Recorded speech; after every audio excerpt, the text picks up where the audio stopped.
Are you an adventurer looking to take your hunt to the next level? Then you're in the right place. Welcome to East Meets West Hunt with your host, Beau Martonik. Hey everyone, welcome back to another episode of the East Meets West Hunt podcast presented by Spartan Forge. On today's episode, I am joined by the Spartan Forge team, the Seek One boys, Lee and Drew, Garrett Prahl of the DIY Sportsman, Johnny Stewart, and the winners of the Spartan Forge Veterans Hunt. We have a bunch of people filtering through this episode. We are at Johnny's camp to talk about the Veterans Hunt, cold hands and missed opportunities, the knock of shame, back to the basics, the RUTSTACHE, and much more. This episode is full of just about anything and everything at deer camp. So this episode is brought to you by the Spartan Forge App, which utilizes years of military background and machine learning to pull from millions of data points to accurately predict deer movement, including GPS data, 30 years of weather, academic, and state research. The new app includes GPS mapping with incredible aerial imagery, offline dependability, deer prediction, weather updates, journal entries, and much more. And just remember, when you have the app, to check for updates and update them when it comes out, because they're changing a lot as it's updating to make it for the better. They just added the measuring tools option in the mapping service there, and it's going to continue to improve with every update. So keep giving feedback. There's a lot more to come, and I'm glad everyone's liking it so far. So if you want to check out the app and you haven't already, head over to spartanforge.ai. Use the code eastmeetswest. That'll save you 20%. And it also will give you a 14-day free trial. If you don't like it, then get rid of it. But I'm pretty sure you're going to want to stick around and check out this app. But definitely go on the website first to put in the code. You can't put in the code in the App Store. So do it on the website. And then after you create that account, go to the App Store, download it, log in, and you're ready to go. Tethered is a company that is founded on the principles of educating the hunting community on saddle hunting while creating the most innovative, lightweight, safe products for saddle hunting. They have mobile hunting gear options for all types of hunters and continue to push the envelope. To learn more about tethered and saddle hunting and check out the new Skeletor climbing sticks, head over to tetherednation.com. Maven is building the highest quality optics at half the price of their competitors through their direct-to-consumer business model. They want to create the best optics for the job, period. Their products are backed with a lifetime no-fault warranty and an incredible customer experience. So the the RS2 Ultralight rifle scope was designed for the all-purpose hunter and features a 2 to 10 times zoom range to cover most eastern and western hunting situations. The RS2 is our recommended scope for those who require precision but don't need the added features of a long-range scope. That's which makes it perfect for small game, eastern whitetail, as well as western big game for ultralight mountain rifle setups, because it only comes in at 12 ounces, which makes it one of the lightest all-purpose scopes on the market. You can use the code eastmeetswest-gift for a free gift with any full-price optics order over at mavenbuilt.com. GoWild is a free social community built by hunters for hunters. Join me on GoWild today to get $10 to spend on gear just for setting up your account. You'll keep unlocking GoWild rewards, and you can now see my complete gear setups over there, interact with a lot of other hunters, see what people are liking as far as gear goes, and you can find that in the App Store or timetogowild.com. If you use the coupon code EastMeetsWest, you'll save 10% off of all hunting gear, including tethered saddle hunting products. So check that out. As you could probably tell, I don't pre-record any of the ads here at the beginning. I like to just run through them and kind of give my own twist, but sometimes I get screwed up, especially after a long day. I've had a day at work that started at 5:30 this morning and got out of work about 4:30, got home just in time, jumped on the podcast, which will be next week's episode with Levi Morgan. Did that, finished that up, and just started recording this. And then I have the Rich Life online live course right after I'm done doing this with Cody Rich. So a lot of stuff going on. It's all exciting stuff though. So I apologize for sometimes I'm not thinking as clearly as I would nice bright and early in the morning. But anyways, this week's Mountain Buck Monday story comes from James Seifert. So James had said, we spend a fair bit of time each year rifle hunting a large chunk of public land in the mountains of Pennsylvania. We finally decided to archery hunt this spot this past season. We spent some time scouting and hung 2 cameras to get a general idea of deer movement. Having grown up in Pittsburgh and archery hunting small tracks, the big woods were a different story. We had several nice bucks on camera, however, never once got a photo of this buck. 3 of us set out to access the chunk of public via boat on the opening day of archery season. Less pressure this way and a much easier way to access the area we plan to hunt. After our hike, we all climbed various areas around a small drainage. Roughly 45 minutes before dark, and this buck came on a trail directly under me. I was able to draw, settle my pin, and let an arrow go at 8 yards. However, my limb hit the rail of my climber, and the arrow went way low into the dirt. The buck didn't spook, but walked away casually. I composed myself, nocked the second arrow, and ranged him at 32. This time the arrow went where it was supposed to. He went roughly 80 yards and died within feet of the river. It's my biggest buck to date, one I won't soon forget. I'm hooked on mature mountain bucks. And James, couldn't have put it any better, and you can definitely tell the enthusiasm in your voice that you love this stuff. And it's awesome to see you have success and obviously putting in a bunch of work for it and, having access via boat, everything else. Such a cool story and a great buck. So if you head over to East Meets West Hunt on Instagram or East Meets West Outdoors on Facebook, you can check out James's buck and feel free to submit your Mountain Buck Monday submission. Send it to Beau at eastmeetswesthunt.com. That's my email address. Send that in, and just know if I don't get to your story right away, I share all of them. It's just takes a while because I got a lot of submissions right now, which is great, and I want them to keep coming and keep rolling. But I didn't forget about you. I got them. I did actually forget about a couple people, and they reminded me, so I apologize. But I think I got a better system now so that I don't lose track of where they're coming from. But when you get messages from this thing, social media, this, there, and the other, email is just the easiest way for me to track things. So send that over, and I'd love to share your story. These stories coming in are great, and I really enjoy getting to share them. So we have a long episode this week from the Veterans Hunt, so I'll keep my intro here short as possible. The one thing I did want to note is we do have the Woodsman Beanies up on the website there. I'm actually just about getting close to selling out of the brown ones. I knew I should have ordered more when I did it, but I ordered them back in August and wasn't thinking about cold weather beanies at that time, and I didn't order enough. But anyways, still have some of them here. I'm shipping them as quickly as I can. Hopefully, if you're listening to this right when it comes out, you can get it by Christmas. I'm not going to guarantee that, as I don't know what the Postal Service will do, but as of right now, other people have been getting them in a couple days, so yeah, so definitely if you want to check that out and support the podcast, head over to the online store. Have a bunch of different stuff on there, and constantly getting new stuff in. It just takes a little bit with the new world that we live in with COVID supply chain. So with that being said, I really hope that you enjoy this episode. It was a fun one. It's a special one from the Spartan Forge Veterans Hunt.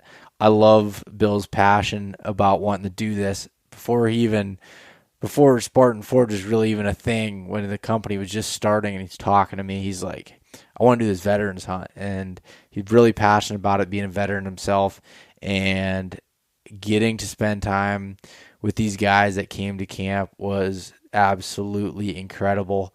All of these guys, I think they had a great time. It seemed like it. I mean, I know I did, and getting to meet all of them and hang out and everything, just such a great group. It was just anything you could have think of from you could want out of deer camp. That's what we had in that long weekend. So without further ado, here's the episode with a whole lot of people and a lot of great times.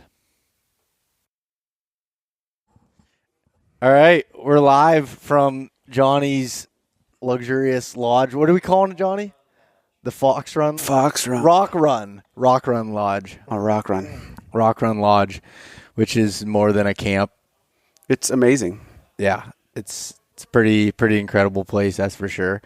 So we got Lee on, we've got Bill on, we've got Damon on here, and we're here for the Veterans Hunt. Yeah, it's a good time so far. Yeah. So, Bill, do you want to kind of start us off with talking a little bit about this hunt and kind of where it came from and what's going on here? Yeah, well, I guess, and this isn't trash talking, it's just the truth. I see a lot of people in the hunting industry always talking about like patriotism and using it to move merchandise or do whatever. And I actually wanted to see something where, we were honoring the people that bestow upon us all of the privileges that we enjoy as Americans. Going around the world, people don't get to run around town chasing whitetails and or run around the forest chasing whitetails and having a good time. And it's actually kind of a luxury these days to be able to do it, to have the money and the time to take time off from work and the freedom to go and do it. So what I wanted to do was, I served 21 years in the military, and I think I've probably said it on this podcast before, or if I haven't, I've said it on another one. I always feel like I made out so much better than most people did from the military. Like I came out with, a couple of degrees, went from living in a trailer park to, having a pretty good life.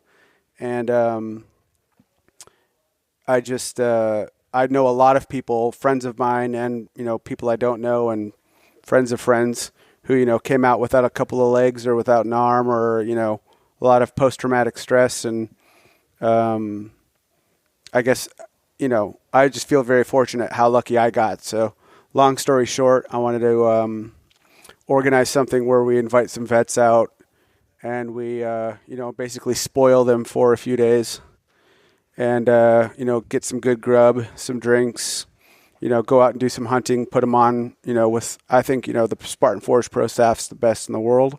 And we've been guiding these guys this week and we're hunting some pretty rough woods. We're having a good time. We've seen some big deer. And, we're just trying to, pay it forward to these people that have done so much for us. So we did this Veterans Hunt this year. We organized a raffle. All the pro staff were great in helping us promote it. We randomly picked out of a hat some winners. And they're out here right now. And then we're going to do some more stuff going forward. But essentially, it's just, for me, it's a way to give back to the community that I came from, that I benefited so much from. And trying to help some people out and to create some awareness. So all of the money that we've raised surrounding these events too, we are going to donate to the Boot Campaign, which is an organization. It's a nonprofit that does essentially I think the narrative is they help soldiers with visible and invisible wounds. So you can think about somebody who, easy, missing a leg. That guy is going to need some help, right? Wheelchair access or something, or whatever the case may be. They help out with that type of stuff, or rehab, or if someone's got PTSD, or I have a very good friend, actually my best friend, had most of his lungs removed from burn pits. We were in Iraq together, and there were tons of burn pits, and he had gotten some cancer in his chest, and had most of his lungs removed, and he can't run around and do this. Like, he wouldn't be able to climb a mountain with us today if his life depended on it. So anyway, I've talked way too much, but that's because it's easy for me to talk about this all day because it means a ton to me. So. Yeah. Well, no, it's funny is not funny, but one of the things that from the beginning when you started talking to me about Spartan Forge, you had this veterans hunt plan before the product even was. Yep. Far before the product. The product. You told me, you're like, want to do this? I remember when you came up to meet me and Johnny and you talked about it, and Johnny's like, yeah, we'll just have it at the cabin. At the time, it was kind of a skeleton thing here. And Johnny Stewart on our pro staff, I think maybe one of the best hunters in the world. And I mean that, has been working his can off finishing this cabin up, and it looks amazing, and everyone is living so comfortably here. And this place is like, I'm going to straight up just start showing up here with my girlfriend and telling Johnny, hey, bud. Showing up, I'm not leaving. Yeah, I know, right? Yeah. And, it's been a priority of mine from the beginning, and I'm going to say it one more time. I benefited so much from the military. I think far more than most people do, far more than 99% of people do. Just to go from where I started in the military when I was 17 to where I am right now at 38 is just, only possible in America, B, made possible by the military, C, paid for in blood by people that came before me and people that are going to come after me. So I'm going to make sure I take care of these people as much as I can to, again, honor where I come from. Awesome. Well, thanks, Bill, for the intro there. And we have one of the first winners on here, Damon. Hey, how's it going? Pretty good. How's the hunt been for you so far? Oh man, this is great. I went on Facebook, I seen it, applied for it. I got picked. I was a little shocked. I thought it was a scam at first, or I was like, I did too. I had to go look up Bill's information on Facebook because I was sitting there. He's like, "Congratulations, you won." Like I said, I was shocked, and I'd like to say thanks, Bill, for helping out the veterans. It was just amazing. Came from North Carolina. Took me 9.5 hours. I come here. Everybody's been great. It's just a blast. Just pro staff guys. You guys are great. Garrett, Jordan. Johnny. Everybody's just been great, man. It's just amazing. Yeah. Yeah. Is this your first podcast, by the way? Yeah, this is the very. Tell us about yourself, man. Yeah. Originally, I'm from Richmond, Kentucky. I'm a big UK fan. I joined the military in '99. Spent 13 years in the military. I've been to several countries. Got deployed 3 times, 2 to Afghanistan, 1 to Iraq. Like I said, I made it back home, 10 fingers, 10 toes. Some friends of mine didn't make it back. So Veteran Day, it means a lot to me. And it's just, I got hurt in the military. I got 2 bulging discs in my back, so I had to medically discharge. Spent 13 years in the military, and it's been a blessing for me. I was headed down the wrong road, made some bad choices, but went in the military, grew up, became a man, and I'm like Bill. The military has blessed me in so many ways, and it's just thankful for it. That's awesome. And you were in the Army, correct? Yeah, I was in the Army, yeah. What'd you do in the Army? I did water purification, but every time I got deployed, it seemed like I was an infantry soldier because I was always setting up convoys, checkpoints, and getting shot at, and so. But the Army first. We all infantry first before we do our MOSs. But it's good. I was blessed, very blessed. Oh, that's awesome, and thank you very much for your service, and appreciate that you took the time to drive up here and hang out with us. So tell us a little bit about your hunt too. I want to hear about that. I had some good hunts. Johnny put me on some good spots. Garrett came a day later because but I had good hunts. First day I went out, saw a little 4-point. He was probably about 5 yards away, but Pennsylvania got a restriction that kept me from getting to pull the trigger on him. Tonight set and seen 4 does and 1 spike. So I've seen deer. I've seen a lot of deer cross the roads that I didn't get to take a shot at, but, it was just amazing.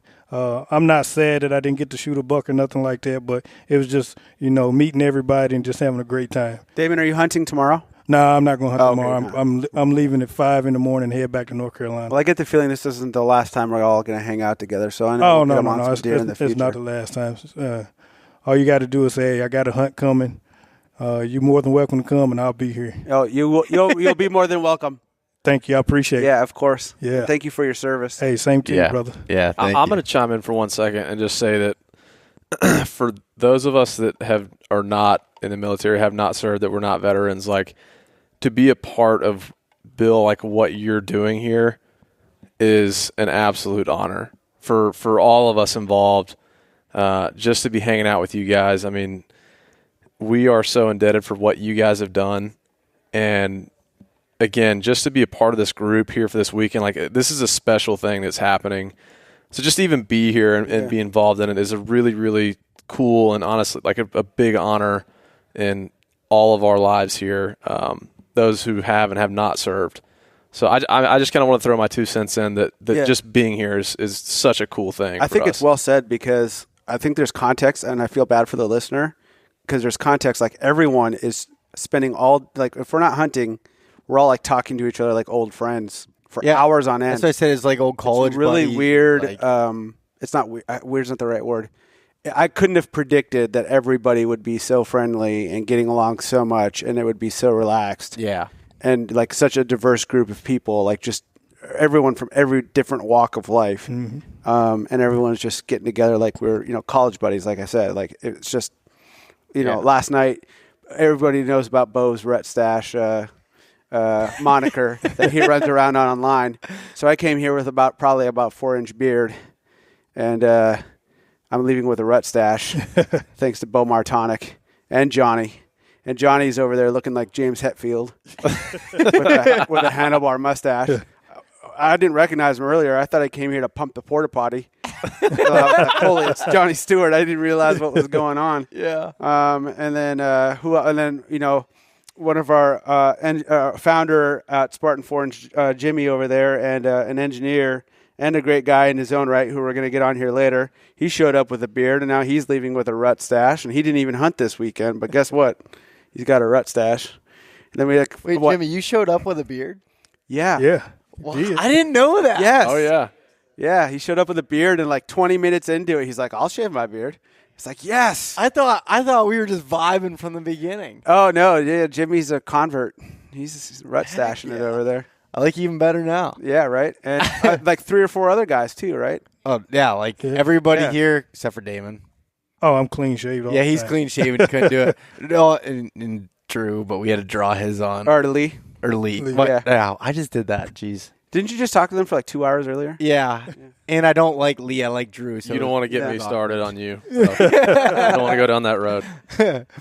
So yeah, so I drew that on Lee, and then everybody else just they shaved it, and it literally again it felt like one of those things that you convince everybody to do at like a college type party type deal, and it didn't really take much convincing everybody. No, everyone just did it, and we were having a great time, all laughing and getting along. And look at that. Johnny thinks he looks so good over there. He hasn't stopped smiling. Yeah, it's been a really cool vibe from it, and it feels like deer camp, and that's like a very big tradition. But deer camp's like a family thing. Like when you conceptualize or think about deer camp, it's always like something you do with your family. And like last night, when everyone's just sitting around here having a good time talking like old friends, it's like holy crap, it's like a family almost. Kind of like a frat deer camp. Yeah, frat deer camp. That's the way to put it. At maybe a higher level, just one knock above frat, I guess, is maybe the best way to say it. But yeah, it's been a great time so far. Very good. Yep. It's been awesome. Where are some of the other guys? I want to filter in. I think I kicked them all down in the basement here. So I think what we'll do is I'm going to get Jimmy to come over here. Okay. And Jimmy's going to talk about Jimmy's shaking his head like he doesn't want to do it. You don't want to do it, Jimmy? Oh, come on, man. Come on over. Come on, Jimmy. Let's go, Jimmy. Come on, Jimmy. Come on, Jimmy.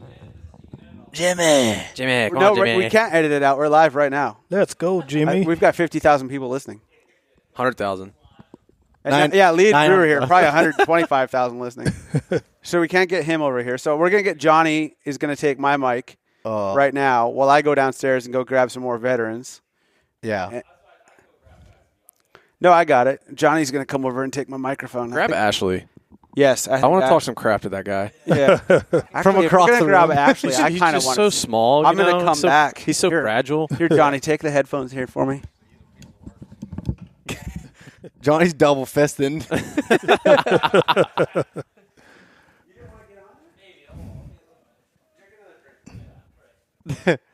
Johnny. Beau, how are you? Killer. Pretty good, buddy. How are you? Doing good. You definitely did some work, as we were saying here on the camp. It's looking better than could ever expected. Yeah, Beau, thanks. I planned for this vet hunt, and you and Bill were up in June. We did a podcast here at a place that was like a skeleton, like you said. and I just planned on getting it done for the vet hunt. I actually worked right up till Wednesday before the vet hunt. I had to put a railing up and shit like that, but it was like a goal, I wanted it to be nice for these vets and everybody that came. Bill didn't expect it to be done. I guess he didn't have too high expectations for me, you know what I mean? But, yeah, that was a goal I had set for this summer. I didn't get to do much scouting. I didn't put much time in the woods. I just worked on this place because I live 2.5 hours south, so I'd come up and work every weekend all summer just to get it done. And, yeah, that was my goal, to get it done for the vet hunt so everybody can enjoy it, not like half done. So, yeah, it came out good. And like Bill said, I'm glad everybody gets along. When you get a bunch of guys talking deer hunting, you can pretty much all get along, Yeah. Yeah, that's it. It doesn't take too long to talk later in the night. So we just got Ashley that jumped on the mic over here. He's soft. What's up? He's very soft. Yeah. Very scrawny, I weak, prefer him the term fluffy. puny man. Fluffy.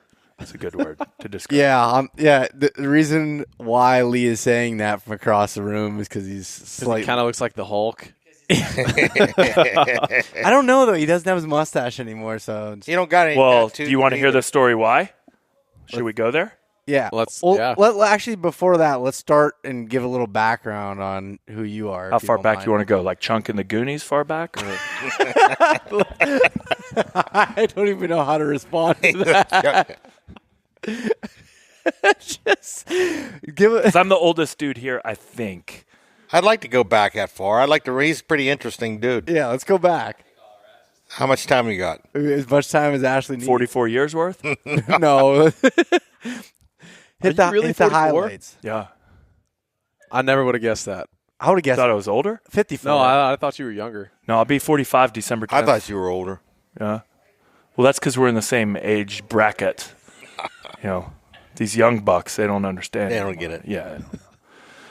No, my name's Ashley. I was born at Fort Campbell, Kentucky. My father was military. I joined the military too. I joined up in 2000. My father was Army. He told me to go in the Air Force. So I went in the Air Force. Air Force has a job called CCT. That's short for Combat Control Team. And so I went into that profession. September 11th kicked off, and it was pretty much a very, I would say the last 20 years have gone by quickly. Some listeners will understand that time gap. Some won't, just because of your age. Had a great time doing my job. I love it. I've had a complete blast going all over the place, doing military stuff with a lot of good people. Bill's one of them. We used to help people kill people better. Yeah, right. That's a good way to sum it up. So yeah, phenomenal time. I have no complaints about the profession that I chose. In the Air Force, it's called the AFSC. That's the equivalent of MOS in the other services. We still have what's kind of a very unknown job, and I use that to my advantage. So a lot of times people say, "What do you do?" And you say, "I'm a Marine," and they say, "Oh, wow, he's a Marine." Yeah. That's awesome, which it is. And then they say, "Oh, like I'm in recon, or it's MARSOC, like I'm in MARSOC." Like, wow. Or I'm in the Army. What do you do? I'm a Green Beret. Oh, wow. I'm in the Navy. What do you do? I'm a SEAL. Oh, cool. People say, "What do you do?" I'm in the Air Force. And I go, "Oh." And then it just ends right there. And I just roll with it. I'm like, yeah, whatever. So 20 years into the war, people still don't know what our job is, and we like it like that. We keep it quiet. We don't have any movies. We don't have any books. Our only claim to fame is Tyrese saying Bring the Rain and Transformers. And we like to just leave it at that. Let's see what else. Yeah. So anyways, fast forward to this year, and I was overseas in Africa on a deployment, and I saw what Bill was developing. And so I asked him if I could, in any way, shape, or form, get involved, somehow help, or just do whatever. And this was one of his many, many brainchilds, because he has a fucking 30-pound head. Sorry that I cursed. Yeah, he's got a 30-pound head on a, I don't want to say how much his body weighs, but it's let's just say he's been busy this year. And so, yeah. So. Bought and paid for. Yeah, right. Oh, I didn't even know he was here. Yeah, oh yeah. What'd you say? I'm not gonna. I thought he was talking shit on you and you were out. Oh no. You never. We'll do it right in front of each other. Yeah, the first yeah. thing Yeah. it's the first thing he said when he saw me. Holy crap, you've gotten fat. Yeah. today we're going up the hill to the spot, which I'll get to, as why my mustache is missing. I'm like, why are you mouth breathing? Anyway, so Had nothing to do with the hike. yeah, right. So that's how I ended up here with everybody that's here now, and it's been phenomenal up to this point. What else? What else you need to know, or what did I leave out? No, I was just getting to meet you here. It's been it's been cool to get to meet you, but one of the most interesting guys and always gets everybody laughing. And so I will say this: here. When your name's Ashley, you get thick skin very quickly and big muscles. That part, yeah, it is definitely a girl name. So to the point where I traced the origins of my name. There was actually a very, very popular book, one of the best-selling books of all time, called Gone with the Wind. It takes place between Charleston, South Carolina, and Savannah, Georgia. It's a Civil War time period. They made a movie about it. It was one of the highest-grossing films at the time. And anyway, in the movie, there's a gentleman named Ashley. It was a Southern, like a historical Southern gentleman's name. And then it went south for me after that. So anyway, where I'm going with that is, that's my name. You develop quick wit. I think it started in like third grade, where you have to be like, I would have made a really good freestyle rapper. Yeah. If it came to diss raps, like I can exchange blows with the best of them. Then you go in the military. Oh, it's like times 100. Yeah, it turns out most guys in combat applications group didn't know Gone with the Wind. Right. Weird. Yeah. Or any other dude in the military. Like, hey, have you read Gone with the Wind? And they punch you in the face. Read. No. Anyways.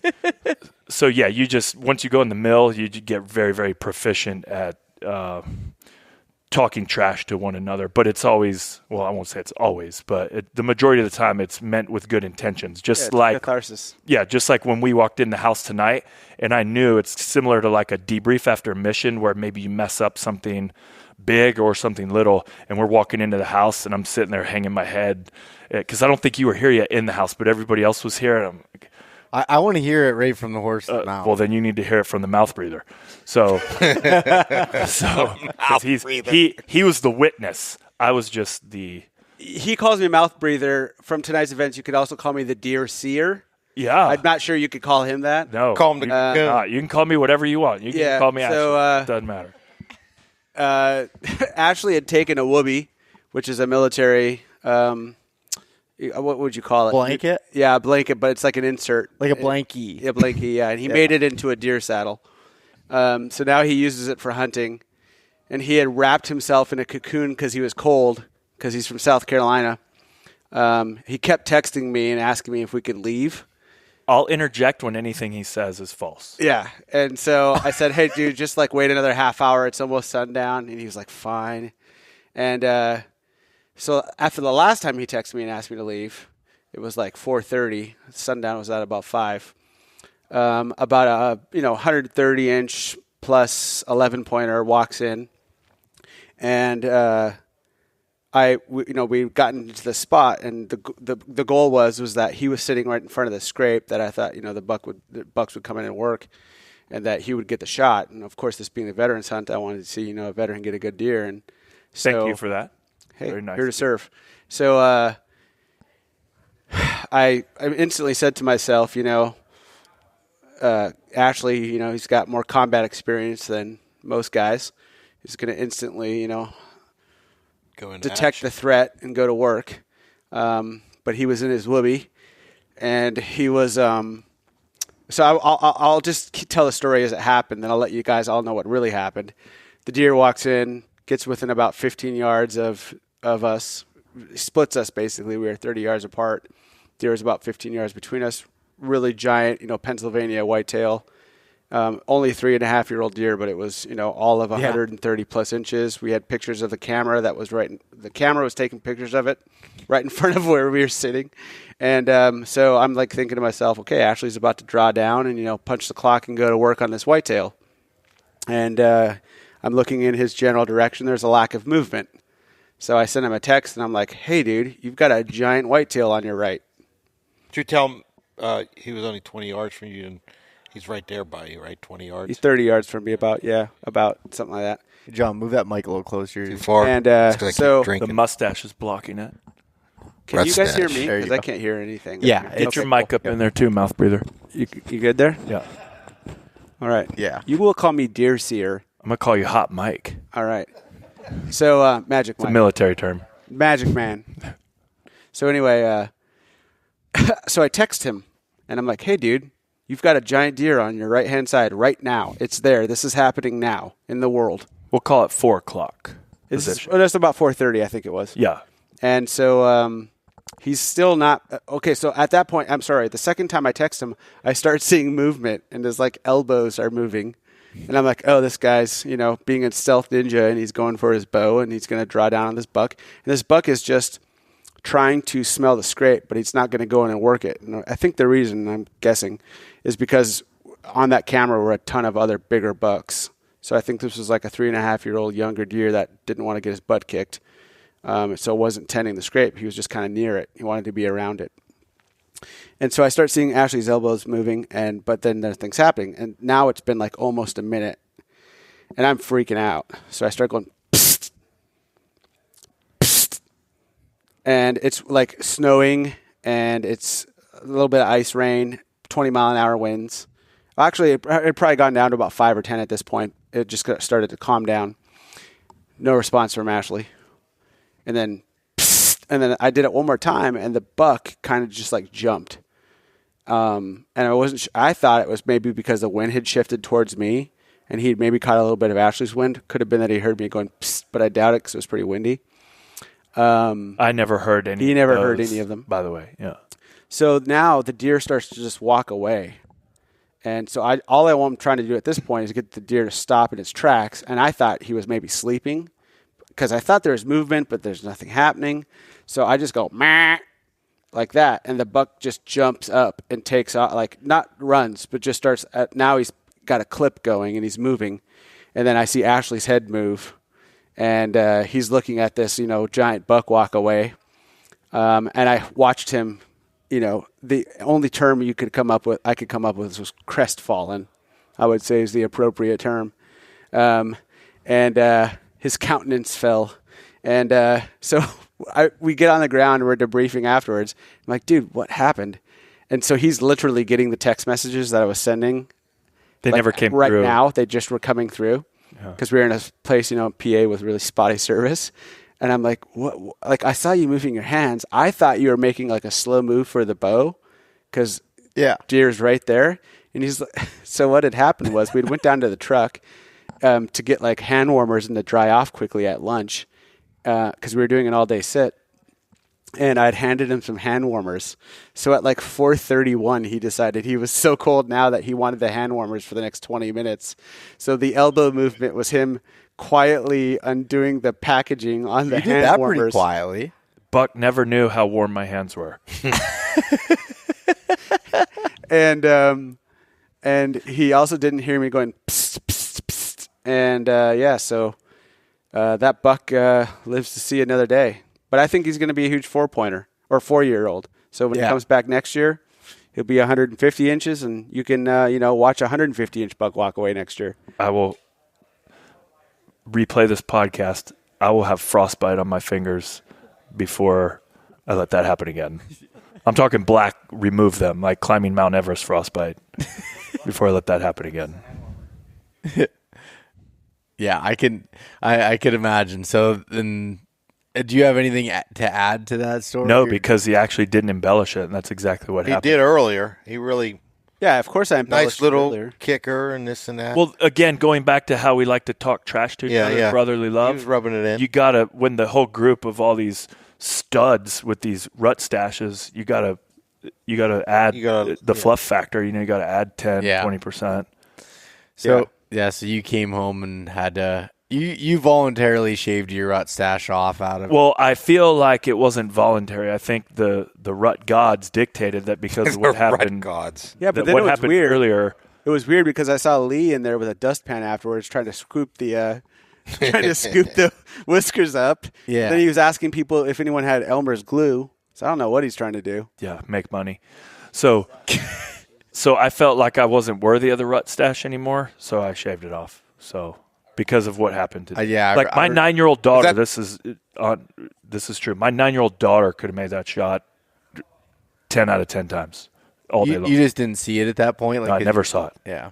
I'd Well, never you saw heard it him. after it was walking away. Oh, yeah. I saw it in all its glory. Just like real big and.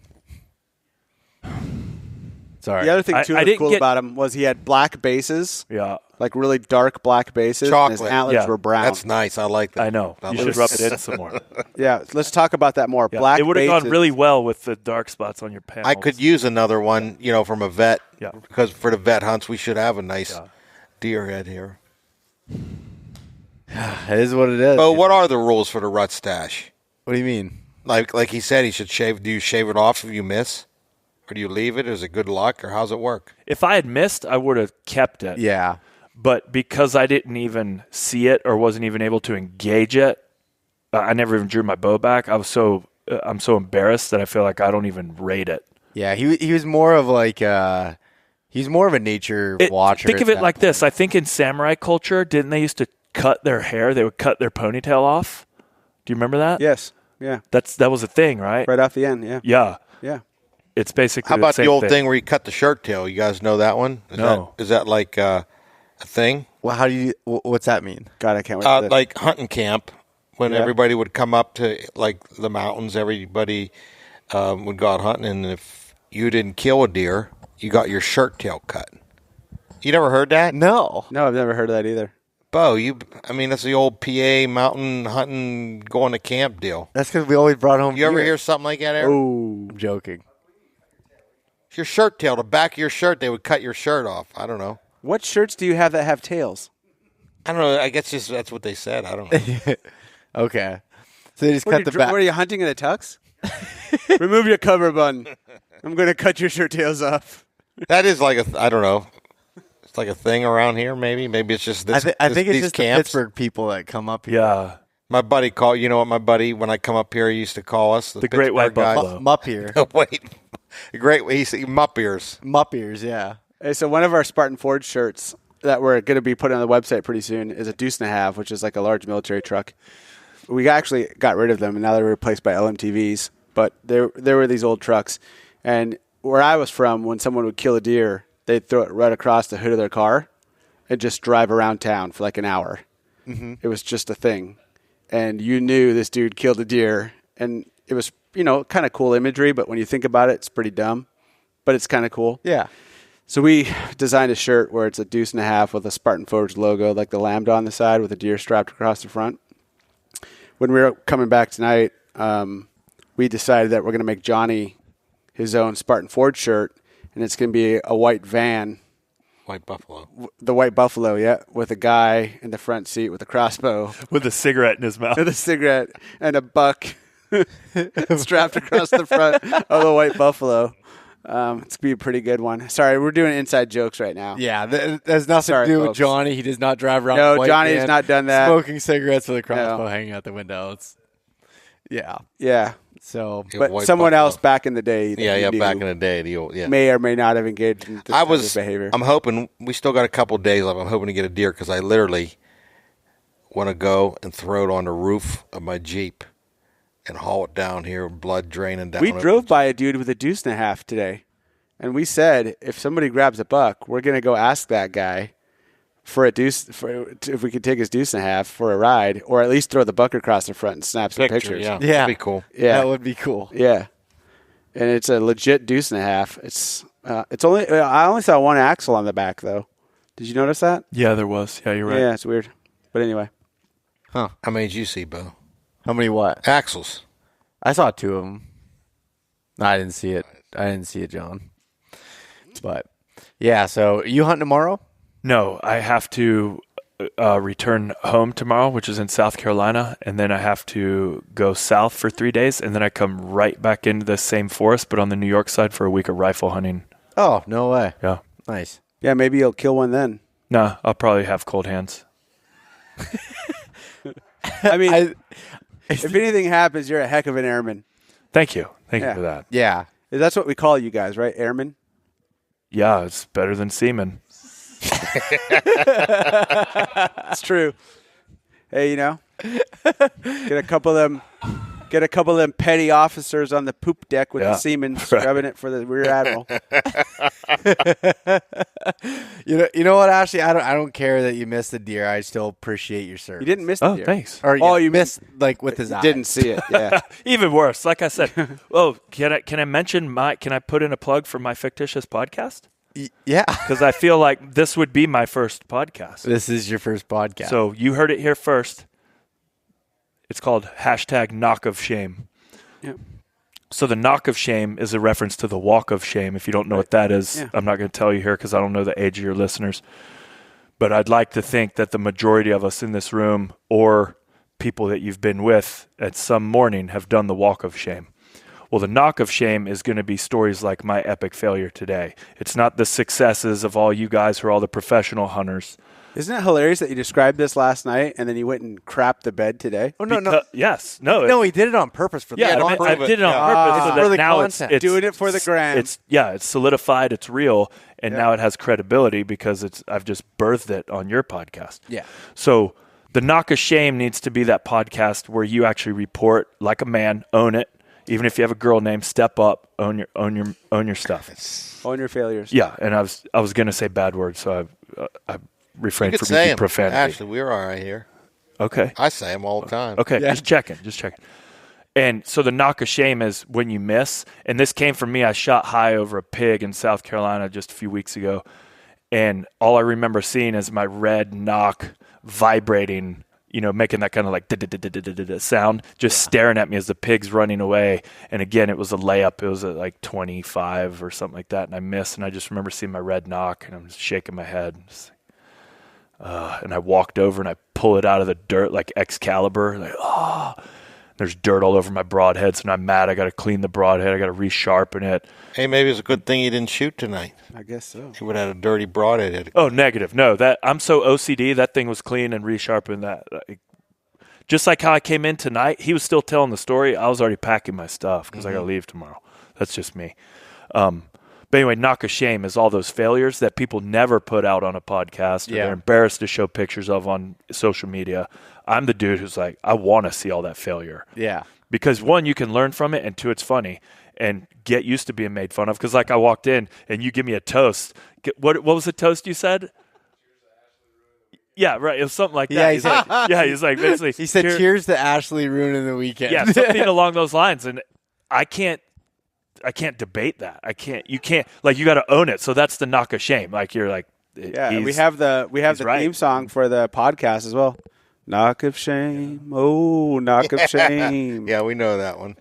Yeah, if you're old little enough. Wayne Newton. Bo's like, what? Bo's like, did Justin Bieber do that? No. It's Wayne Newton, buddy. Yeah. Bo was asking. He was making fun of me for being young is what he was trying to do. I picked up on it. What else you got? What else you want to pick me apart for? Send it. How much do you bench? So bench press, I don't bench a lot anymore. I'll do usually I do 4 sets of 10 at 225 because I like to do lightweight, but with higher reps. That's one-armed. Oh, Ronnie Coleman? Yeah. Lightweight. That was Ronnie, right? Oh, yeah. Yeah. Lightweight, baby. That's how he talks. No, I don't put up big numbers anymore. That's the young man's game. What did you used to do, Ashley? Used to? Okay, so since we're going to talk about that. So I did a deployment. No, it's fast story. So I did a deployment. There's several dudes out there who can verify this. I went into the deployment. I did a 6-monther.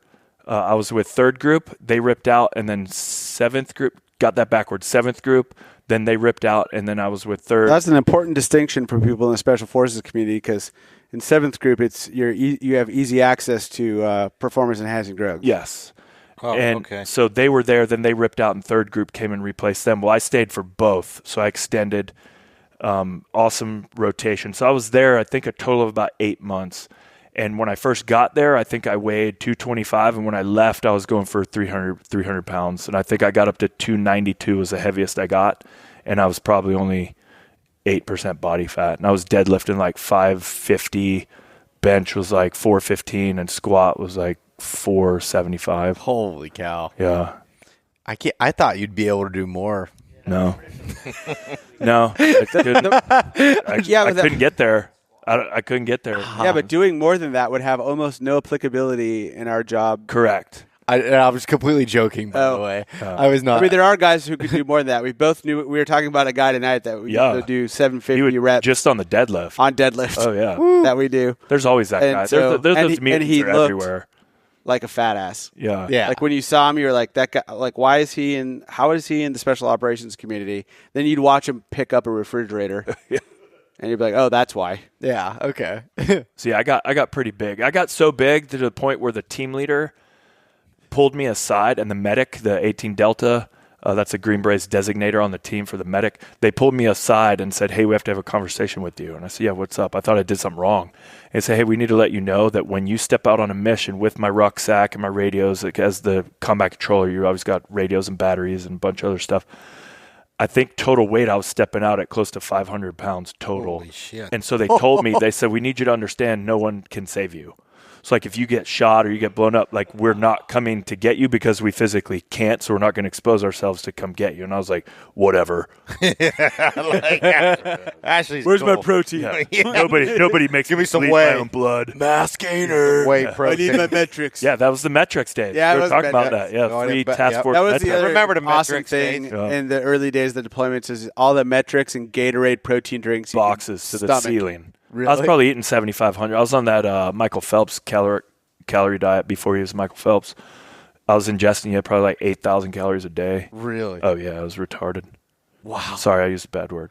Yeah, we really got off the old rutcation here. Yeah, well, he asked. No, No, it's no, true. that's Yeah. good. And actually, I you like- didn't ask. That question came from the gallery over here, yeah. Yeah. But it's a question, so I'm going to answer. No, That's that's cool. good. He's an interesting dude. I like. I that. know. I All right. like hearing the background. Yeah. I got so I'm one of those dudes who I like to say I've lived approximately 4 lives. So I had an athlete life, then I had a military life, I had my 15 minutes of fame on TV life, and then I did some other stuff. Wait, Bring the hold TV up. on. You asked for it. Which one? Let's start. Television. All right, so oh God, this one, it was a deep, dark time in my life. The Rock. So I was Barry Wood before Barry Wood existed. So anyway, no, that's a bad reference. So no, in 2011, I think we filmed in 2010.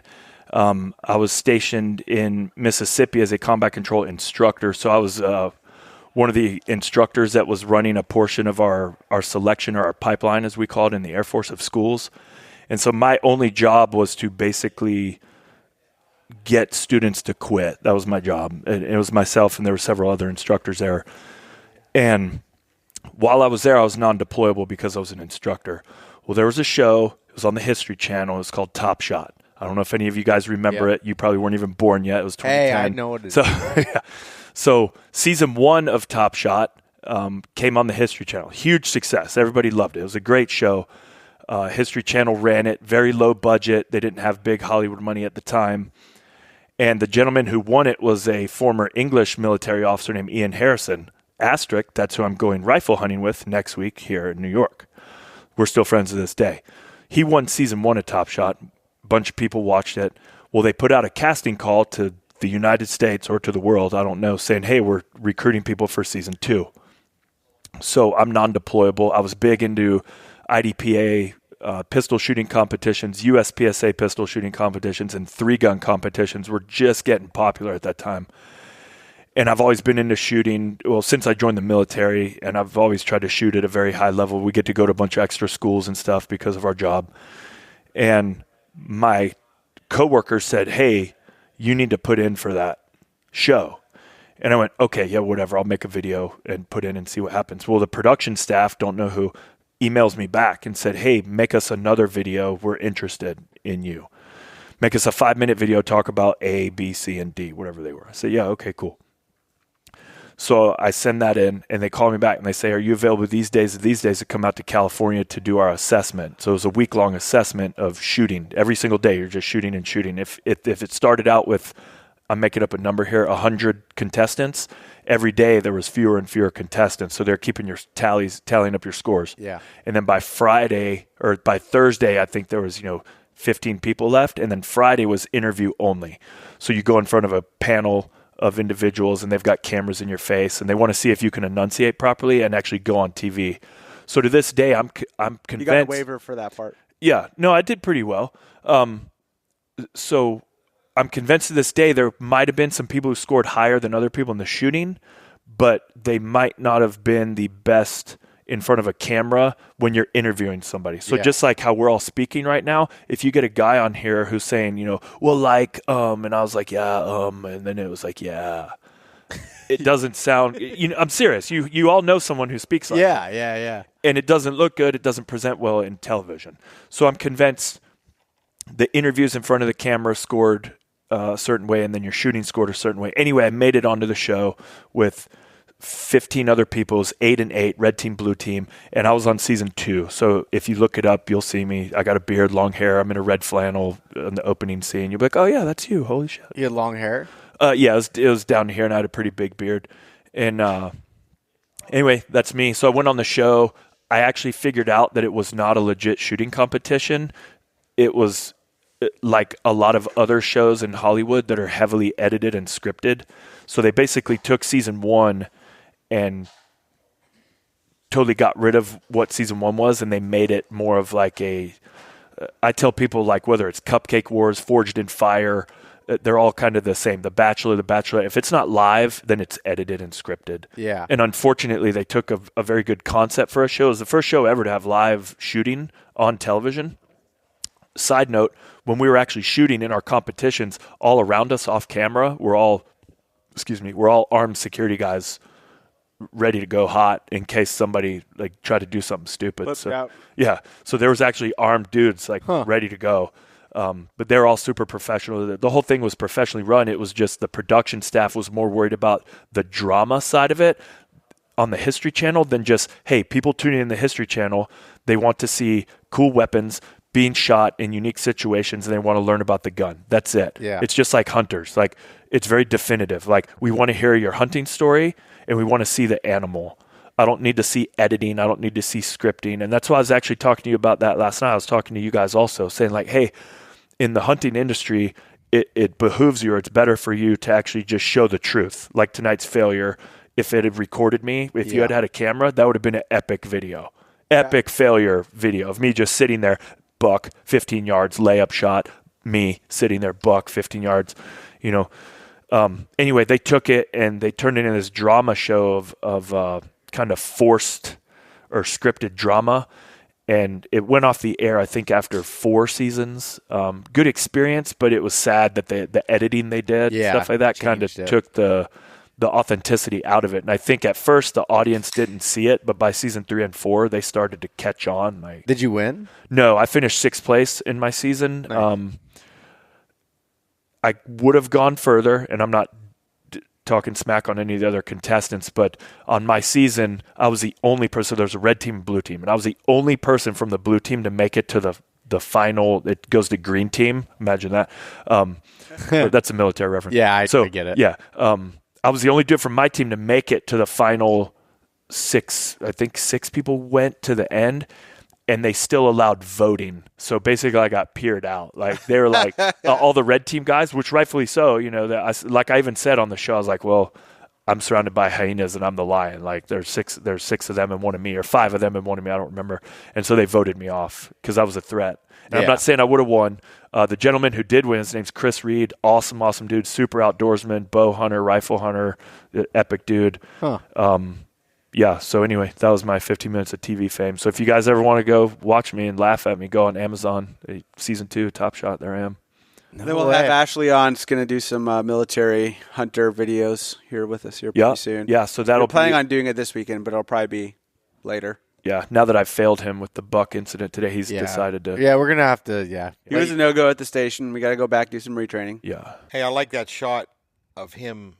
It looks like a legit cocoon up in a tree. The saddle is pretty very, wild. It's very like nice saddle. It's very nice. I mean, certainly for an all-day sit, Yeah. Like I have nothing bad to say about it. The saddle had nothing to do with today's incident. It was all me, all my situational awareness and bad timing of cold hands and hand warmers. It looks like a comfortable piece of gear to be sitting in a tree all day with. All day. Certainly better than me. How many days have we done now total? 3? 3. Yeah, so I've put in at least 8 hours for 3 days straight, and I am hip flexor free, back pain free. I mean, I love the thing.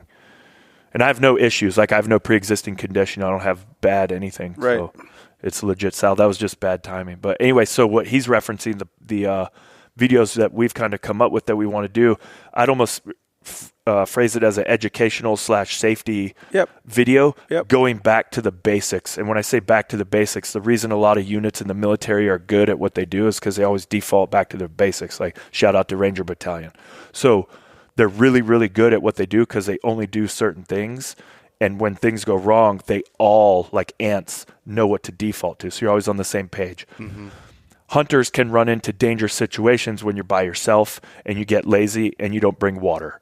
Or you don't bring a compass. I don't care what size compass. It doesn't matter. Right. And you say, oh, well, I'm only going, and this is a reference to Black Hawk Down. Like, oh, you're not going to need those NVGs. Or, oh, you're not going to need that armor. Or you're not going to need this until you do. Yeah. So I know we're walking, what did we walk in today? 800 meters? I don't even know. Oh, no, it was like 1,500. Okay, yeah, I don't know. I take big steps. So his 800 for mouth breathers is 1,500 to him. It's 800. So. Hey, 61 steps for 100 yeah, right, meters, Sarge. Yeah, true, yeah. So what we're wanting to do is just always go back and touch on the basics. Like, hey, with Spartan Forge, mark your truck. Mark it. There's an icon for a truck. Yeah. If you don't drive a truck and you drive a white Buffalo, still mark it with a truck. And then when you leave from there, what direction are you going? Just simplicity that a lot of people get lazy on because you get in a rush, you forget your release. All these little things that just always come back to that OCD side of yourself as a hunter that's going to save your life. And, I'm not trying to be negative, but it happens. And again, that could go back to the knock of shame. Like, I forgot my release. Nobody's ever going to say that. They're not brave enough to come out and say where they messed up. Or when I was out in Colorado this year and I had an elk moving at 60 yards on me and I went to clip on my release wouldn't work. And I later found out there was a piece of a stick that was shoved down in it, wouldn't let it close. But I always carry an extra release with me that we call that 2 is 1, 1 is none. Yep. So I had that, was able to clip it on and still not get a shot. Right. But the reasoning being that I had it with me and being able to always have those types of things and fall back on. Yeah, because somebody instilled it on you. Who was it? I think it was my dad, actually. Yeah, he's always. And where do you think he learned that from? Probably his dad. Exactly. Yeah. So experience. Yeah. Somebody somewhere. Yeah. So we want to make sure that because there's a lot of in-depth knowledge that everybody's putting out there, which is phenomenal. Because like I said, I can listen to your podcast, I can listen to your YouTube channel, I can listen to your guys' channels, and I can learn a ton of minutia, right? So the stuff that I don't know that you guys all do because you're hammering in the summers, you're doing all the work. I don't have time for that. I wish I did. So I learn all that stuff from all of you. But what gets left out are the basics. And so whether you're getting a year one hunter, whether it's a junior hunter or youth hunter, whatever you call them in your state, and they're coming up, and it's because I'm a dad. I got a 9-year-old and 7-year-old and a 3-year-old, and the 9 and 7 come with me. I'm taking a 9 and 7-year-old out into the wild, chasing boars with me. Like, they're on the ground. I'm responsible for their lives at that point. So I teach them, and I'll trick them. I'll intentionally put them in scenarios where I'll go away where they can't see me. I feel bad for those kids. No, it's not. No, it's not that bad. No, it's not that bad. It's not that bad. But I want to see how they're going to react. And so I'll give them, say, hey, which way is the road? And it's dusk, or it's nighttime. And I make them walk out, no light, just so, 1, they get the confidence, and 2, they know they can do it. And I say, hey, where's the road? And they say, I don't know. And then you'll hear that car, because when you're hunting, there's always a road. Not always. Somewhere in Colorado there's not, but some places you can get bearings off sound. You can get bearings off sight or smell or whatever it is. North Star. Yeah, right. So kids don't know that stuff anymore.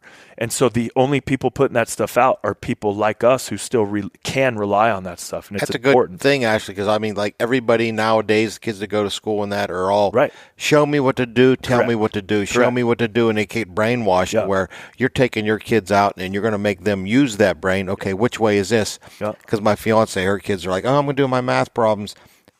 what's this answer? I said, I don't know. You figure it out. I'm not the one going to school. That's what I tell them. You know, you got to. It's called problem solving. It's not taught enough nowadays. So I don't know if anybody here in this room knows this, but you don't understand it because you've got it and you've developed it over years, but it's your internal compass. And all of us in this room have a really good internal compass.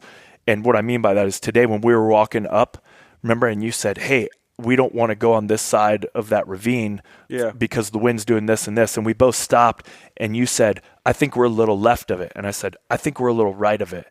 And then we both knew, we knew where we were. We figured out no map, no anything. We just both went, this feels a little off, but we know we're right. And so I think guys like us that come in and out of the woods going back to a truck, if you lose everything, I'm talking you end up naked, naked and afraid, and you have nothing. Can you get back to your vehicle? And that's where these videos kind of want to go to. Not the nudity part, but but like emergency planning. You know, so in the military we have, you know, like you said, you have your contingency planning, you have pace plan. Yeah, pace plan. And that's what I want it to be for. Whether it's for a dad and his kid who's going out for the first time and you want to turn him loose, let him go 800 yards in front of you by himself. Let him go a kilometer. Let him go because eventually he's going to go. Well, if you as the father or you as the guide or you as whoever know he's got a certain base level of comfort, eventually when you let him go, now you're not so nervous, you know, or when you're doing a solo hunt in Colorado, you know, going into some wallows for an elk, do you carry a tourniquet? I know that's extreme. Some guys are like, what's a tourniquet? You know, I'm in South Carolina. There's some fairly decent sized pigs there. I've shot pigs with a Glock because my primary weapon malfunctioned, and so I go to my pistol and I'm shooting at him. And if that pig got at me and cut me, you know, and they'll kill dogs, you know, they'll gore humans. I'm sure you've all seen the damage they can do to some, you know, guys hopping up trees and stuff. If you don't have a first aid kit, you're not making it back to your vehicle. You're not. Like, you're going to bleed out. That's worst case scenario. I don't want that to ever happen, but are you planning for that? Like, what are you going to use? Take your belt off and, I don't have a belt. Or take a shoelace. Can you take a shoelace off one-handed? Yeah. You know, like, can you do it in time? Probably not. And I'm not saying let's take it to that level, but at least have an understanding or a concept of options that you may have. So call it like a Bear Grylls slash. Or just like it can be like an elementary thing too, right? Yeah, like, it has to be. It could be like, okay, I'm using a GPS app on my phone, Spartan Forge app. Okay. And then on my phone, I've got a backup app too that's marked, you know, Google Maps someplace. And then what do I have for that? I have a backup battery bank that's inside of my bag. So if my phone starts going dead unexpectedly, or I'm chasing a deer, or that I've, you know, wounded and now I'm tracking it, I've got a backup battery. And now what do I have as a backup to that? Well, I've got a printed out map that's, you know, coated in some plastic that, you know, allows me to do some dead reckoning if I really get lost.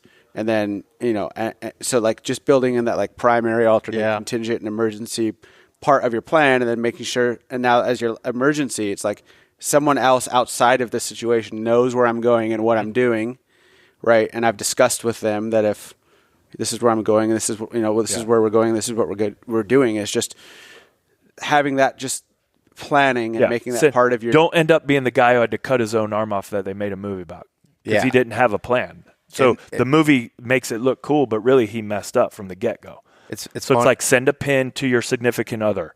Drop that pin. Say, here's where I'm at. If I'm not back by 10 o'clock at night, initiate this sequence. And you can. I mean, this is 5,500 square miles out here. Or kilometers out here. And that's what it's funny. In the Allegheny. Like growing up, that's what my dad always had, topo maps he put down on the bar in the basement and have marks where he was at, and you know, if the time that. And so that's something that he's instilled in me. Like Justin, that's here that he's filmed me on hunts, and that he can attest this. Like when I go on any hunt outside of Pennsylvania, I put together a hunt plan, and I build out, like I have the backup things. I have a full emergency list. I have emergency contacts for the nearest hospital, gas station. I mean, I break it down a lot, and I keep one copy in my first aid kit. I keep another one in the truck, and I give one to the people that I hunt with. And we had to use it this past year in Colorado when I had to go to the ER. There was no questions on, because we had no cell service. So you look up, we knew which direction to go from the trailhead. All that stuff was broken down, and be able to do that. And my dad's instilled that into me, as you know, when I was a kid, as far as just planning and having those contingencies. And my profession is in safety, so I you get it. I think even it's a big for deal. this thing here, you know, I've got 2 SATCOM phones One is sitting there and one's in my pack, so that if something really goes sideways, we at least have a way to call out of here because there's no cell service here whatsoever. Yep, I have my Garmin in reach in my truck Right, too. exactly. So it's just like keep it. all of that. So what we're going to do with these videos is just basically say, here are military best lessons learned that are very applicable for the hunter. So they can get as nuanced as what we just talked about, but they can also be, hey, when you're packing your rucksack for, going into the woods for a day or two, put your weight high on your back. Don't put it low. Like a lot of people have to learn that stuff trial by fire. They don't know it, and they go out and injure themselves or whatever. So just, really simple stuff like that. I like it. I think that'll be cool. Glad to see you're going to be a part of it, Ashley. Yeah, thank you. Cool. Excellent. Where's Justin at? Let's grab him and throw him on there. Yeah, let me go find him. I'll be right back. You guys keep talking. Yeah, we'll keep talking. I think we can do that. John, are you falling asleep over there or what? No, I'm just waiting to talk about deer. That's the only thing I know. I mean, Ashley's a cool dude. I like him. He's all right. I like listening to his shit. But Lee's jumping We'd like on. to take a break from this program to hear a word from our sponsors. Hi, my name is Beau Martonik. This episode is brought to you by MaxiPad. Hey, when it's that time of month, take care of yourself. Hey, we got a 3-for-1 special, aisle 7, available at Walmart. Remember, this episode is brought to you by MaxiPad. And I'm Beau Martonik. Use coupon code eastmeetswest for 20%. Did you say eats feet, Matt? What did you say? East feet's breast. That was great. You know that he's been thinking about that for a while. yeah, he's just wanting to jump in there and say something. Yeah, he's been thinking about that. His gears are turning over there. Here we go. We got Justin coming on. Come on. You're on. Check. Mic check. Yep, there he is. Am I supposed to be able to hear check. myself? What's that? Am I supposed to be able to hear myself? Or? No, not at the volume's turned down so we don't hear the background noise here. Justin, how's it going? Not bad. Pretty good. That's How you good. doing? Pretty good. How's the hunt been for you so far and the whole experience coming to camp? Pretty good. I learned a lot in the last 3 days. I learned more in 3 days in the past 3 years of hunting. Really? Yeah. That's awesome. Spending time with this guy or what? Yeah. First day, actually, I learned a lot through him. I remember sitting the first stand we sit in. I had no idea why we're there. And I kind of looked at him like, all right, look, man, I really don't know. I know we're supposed to be here for a reason. I don't know why. And I told him that. And he was like, okay, I'll show you. He showed me scrapes, rubs, food, direction of wind. And I was like, and then he pointed at the tree stand. I was like, okay, this makes sense. Yeah. Johnny's good at being able to explain that stuff. Definitely. Yeah, that's awesome. So, Justin, give a little background on yourself and who you are and kind of, your military background and what got you here. Okay. Hi, I'm Justin. And so where are you from? I'm from Dallas, Texas. Dallas, Texas. Gotcha. Yeah, I'm from Dallas, Texas. I joined the Army at the end of 2014. Okay. And I joined the Army. Wanted airborne on my contract. Got stationed with the 82nd Airborne as a paratrooper, as a cavalry scout. And I did 5 years at Fort Bragg. Oh, nice. Yep. Deployed in 2017 to Mosul, Iraq. Okay. Yeah, and then so you're in for 5 years, and now you live in North Carolina, right? Yeah, so I met my wife. It's funny. It's a funny story. It's kind of funny. I met my wife in February of 2016. I swiped right on Tinder. Ooh. And 6 months later, in September, we were married. Nice. Yeah. Oh, that's awesome. So, I mean, I guess if you know, you know. But I was, a little private. I had a BMW S1000 and a Camaro SS. So maybe that's what kind of hooked her in, I don't know. Reeled her in. Yeah. I was living life on the edge, And And now you got that RUTSTACHE, and she's like, man, I'm all in. Hey, it looks good right now, doesn't it? Looks damn good. Yeah, you probably have the best one in here. I'm not gonna lie. I mean, the beard was nice, but yeah. No, this is. The wife didn't like the beard anyways. When I get home, she doesn't even know about this. I'm just gonna walk through the door and be like, "Hey, babe, Yours is pretty long. you want a rut rider?" what do y'all call it? Mustache ride? Ruststache ride? I'm a RUTSTACHE ride. Rustache ride. Oh, yeah. Ruststache ride? Yep. Yeah. Yeah, so she doesn't even know about it. She hated the beard anyway. What the fuck is that? She probably make me shave the rest of it off. If you don't know, you can't afford it. But yeah, and I definitely, like I said, married the wife. I couldn't pass her up. She had 4 degrees, a career, her own house, her own car. And I was like, I have 2 vehicles to my name, and that's it. A couple guns. And so I was like, yeah, this is a win for me. This is a lose for you. You're not giving yourself nothing credit. Oh my god. Oh, that's awesome. But yeah, And then are you so from the sounds of it, you or when I was talking to you kind of just got into hunting recently? yeah. So the story how I got into hunting was I actually got into archery.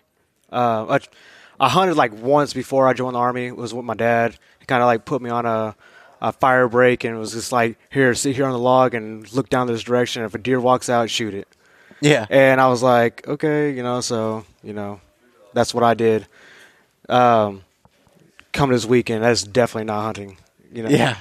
But, yeah, I joined the Army, and when I deployed in 17, I had a really good buddy was really big into archery stuff, like archery hunting. I guess he used to do 3D competitions back home. I think it was in, like, Colorado or something. And I was like, you know what, when I get back from deployment, I'm going to get in archery too, I'm going to do this. He was really big into, like, Matthews and Prime. I'm like, I'm going to get me a Matthews too because I had no idea. And went through all Iraq, getting shot at, blown up, ambushed, whatever. And then a month after I got back from Iraq, I got in a really bad motorcycle accident.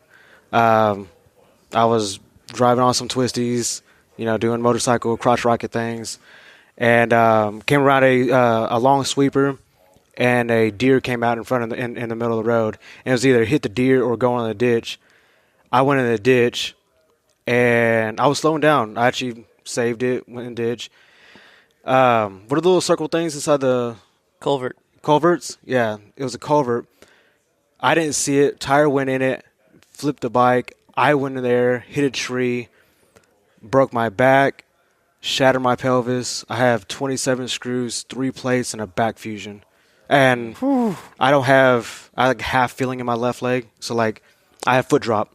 So my foot goes down, left, and right. It does not come up.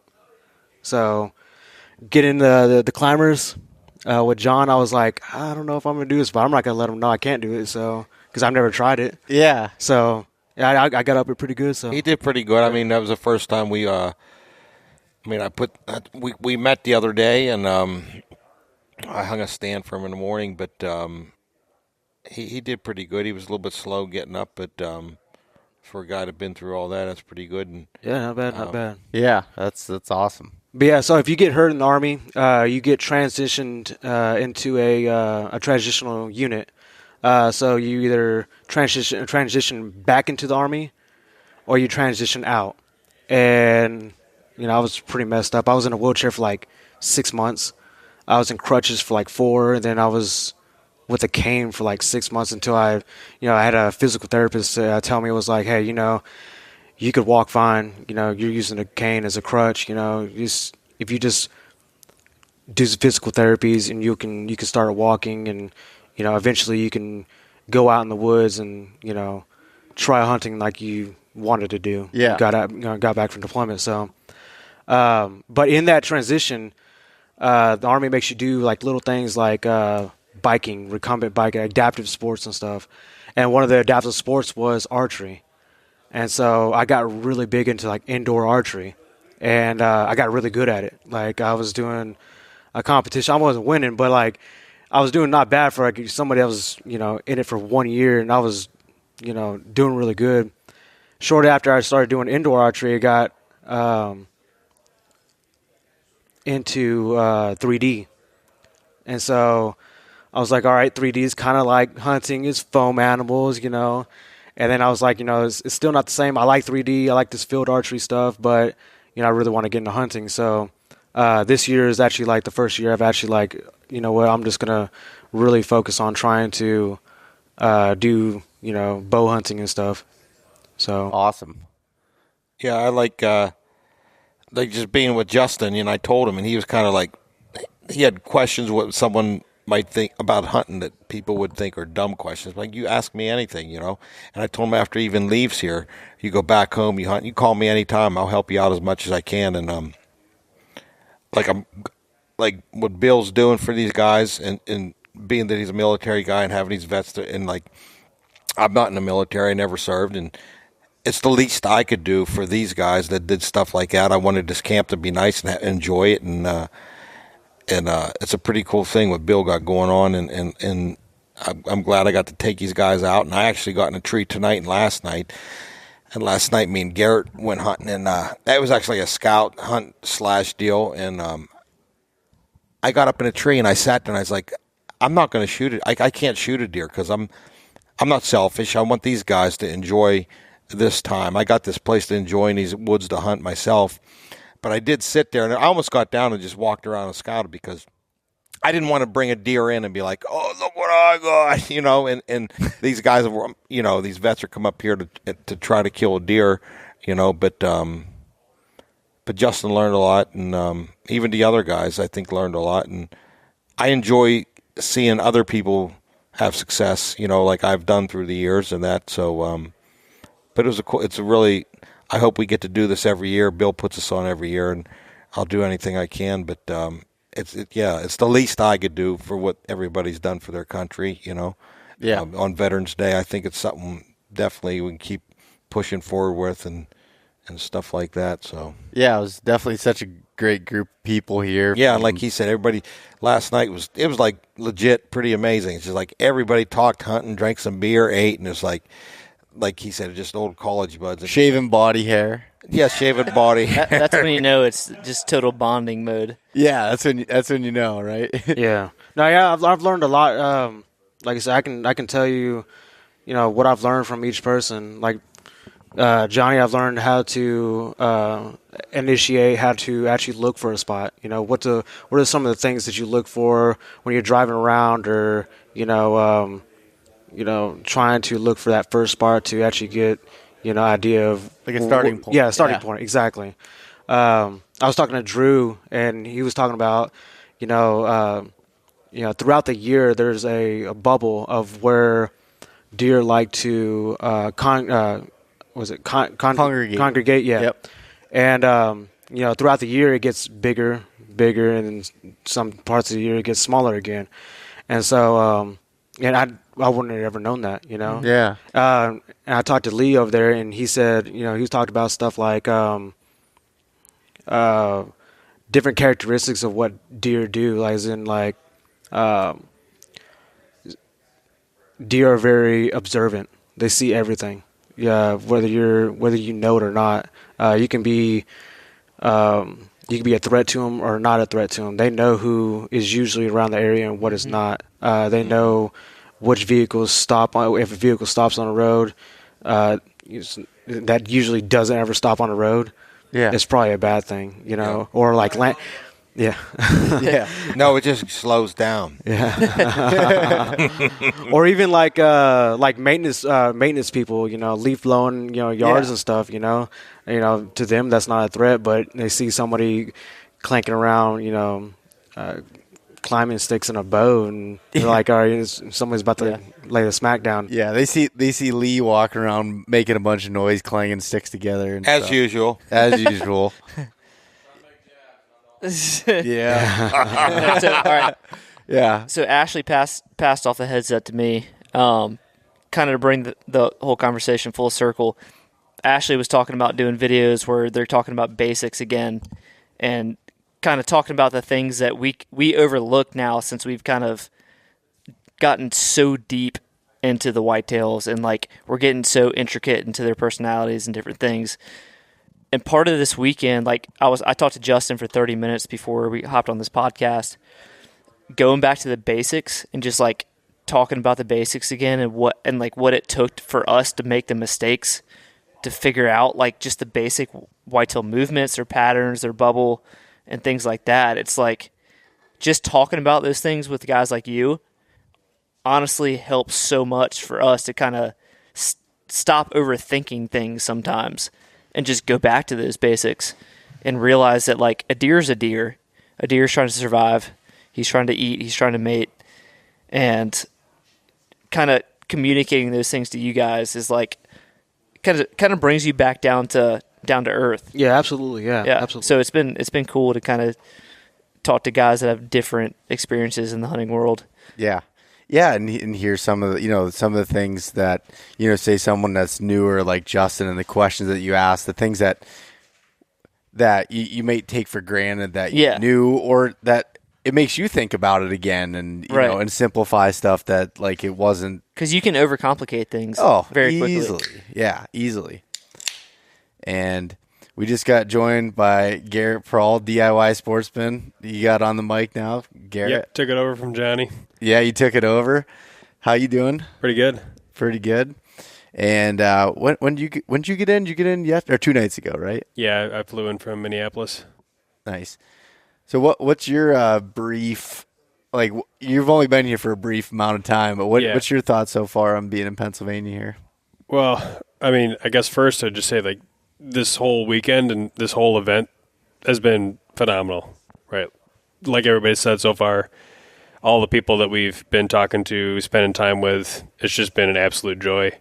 And I guess from kind of just, you mentioned Pennsylvania and some of the landscape here and how that compares to maybe stuff I've seen in the past, kind of reminded me a little bit of like the Ozarks and like central Missouri, but, slightly different.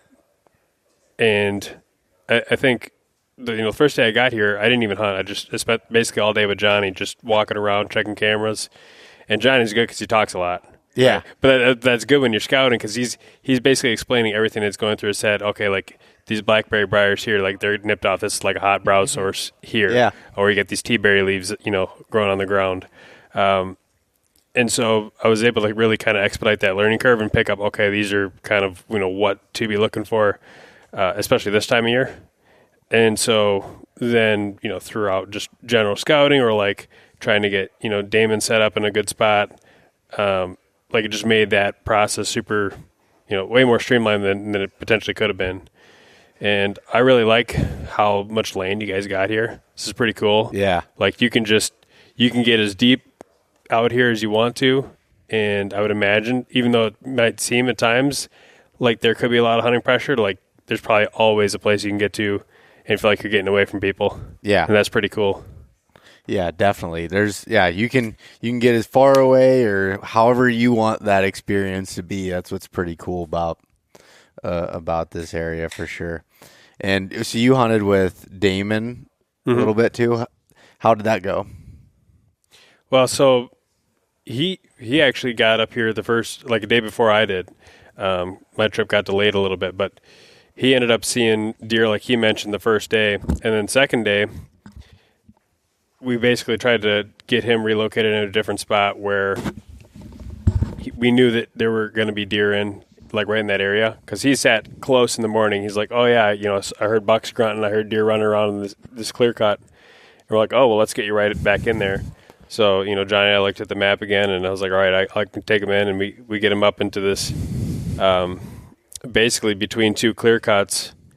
But yet you had a strong rub line. And then you had just kind of this like waist high grass and like I guess brush, but which is not super common. Like it seemed like it was more of a disturbance type area than what you typically get in some of this more open hillside. Yep. And you had faint trails going through. You had the rub lines.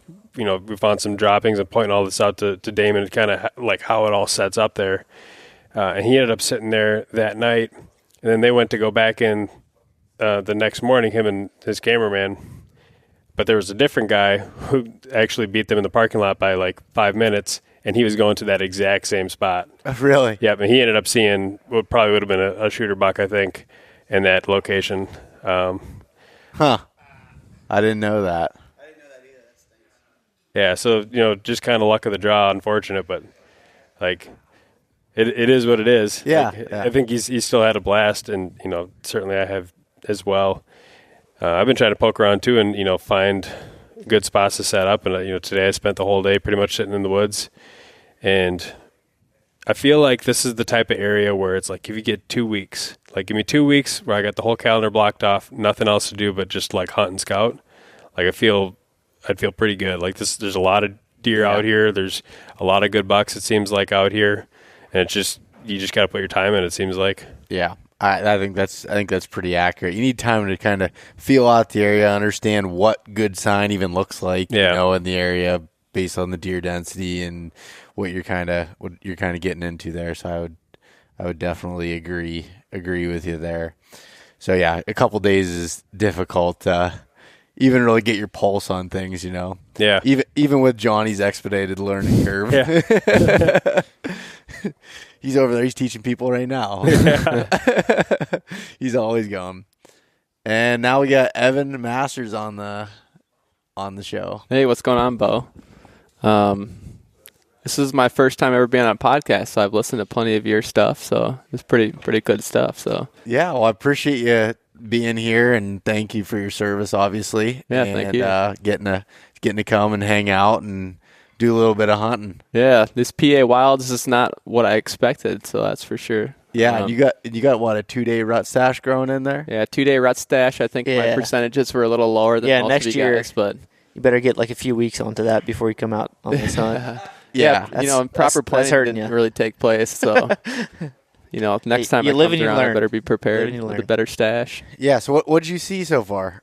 So day one, I saw a whole lot of nothing, but good appreciation of the woods. But day two, I had the same little spike I've seen 2 days in a row. I don't think it was even an inch on each side, but what we were talking about earlier. Hold on a second. You know why? If your RUTSTACHE was 2 weeks aged, he would have been 2 years older. Oh yeah, You're so dialed on your these things I your learned after the RUTSTACHE is fact. Insane.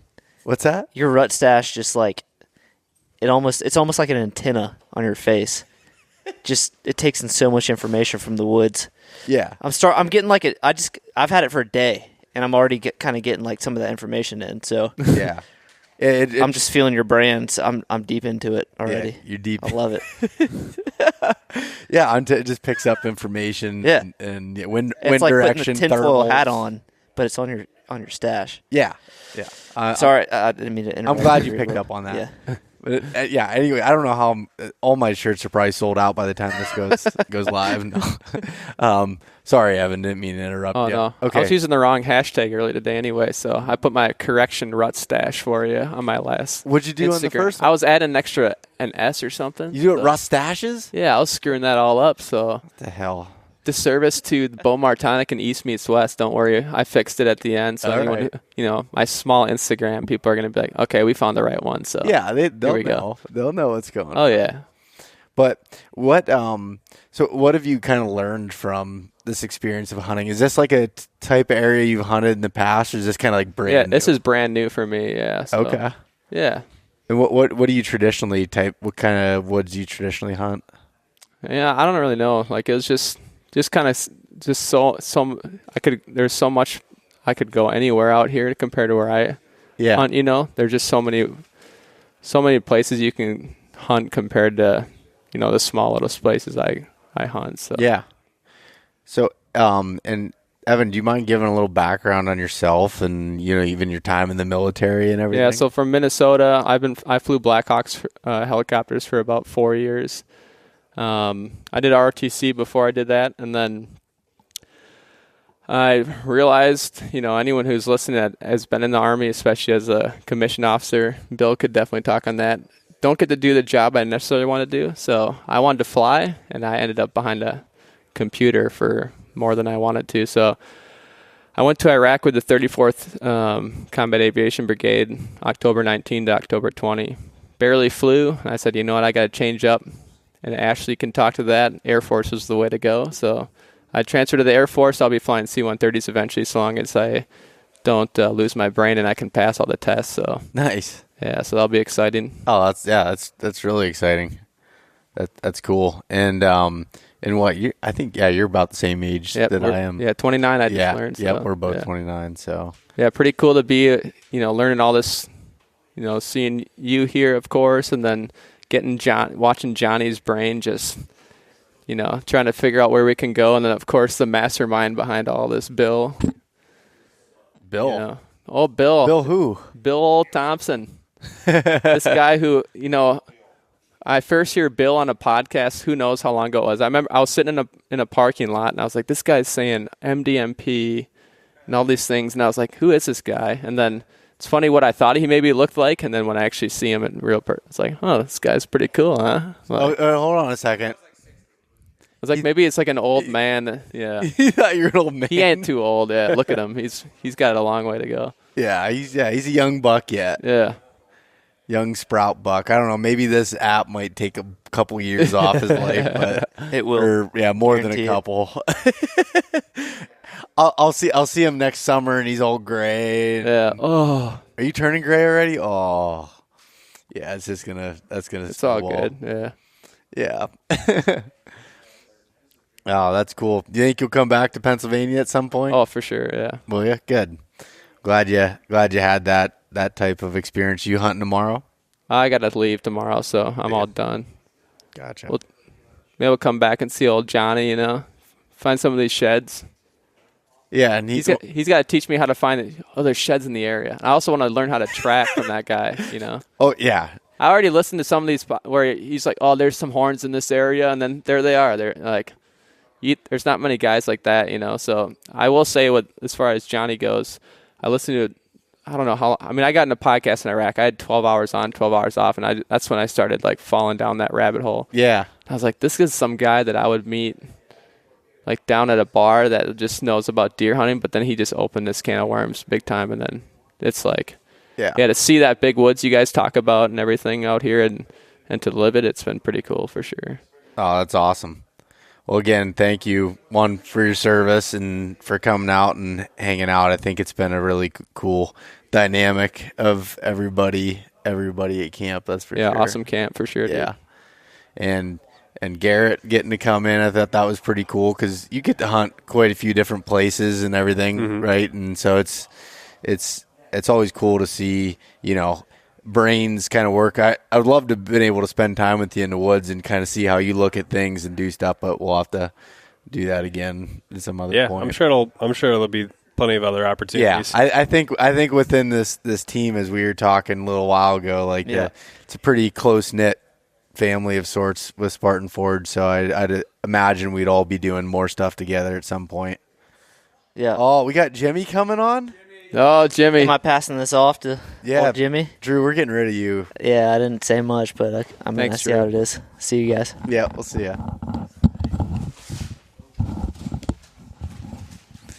Jimmy, the freshest rut stash here. Oh, no.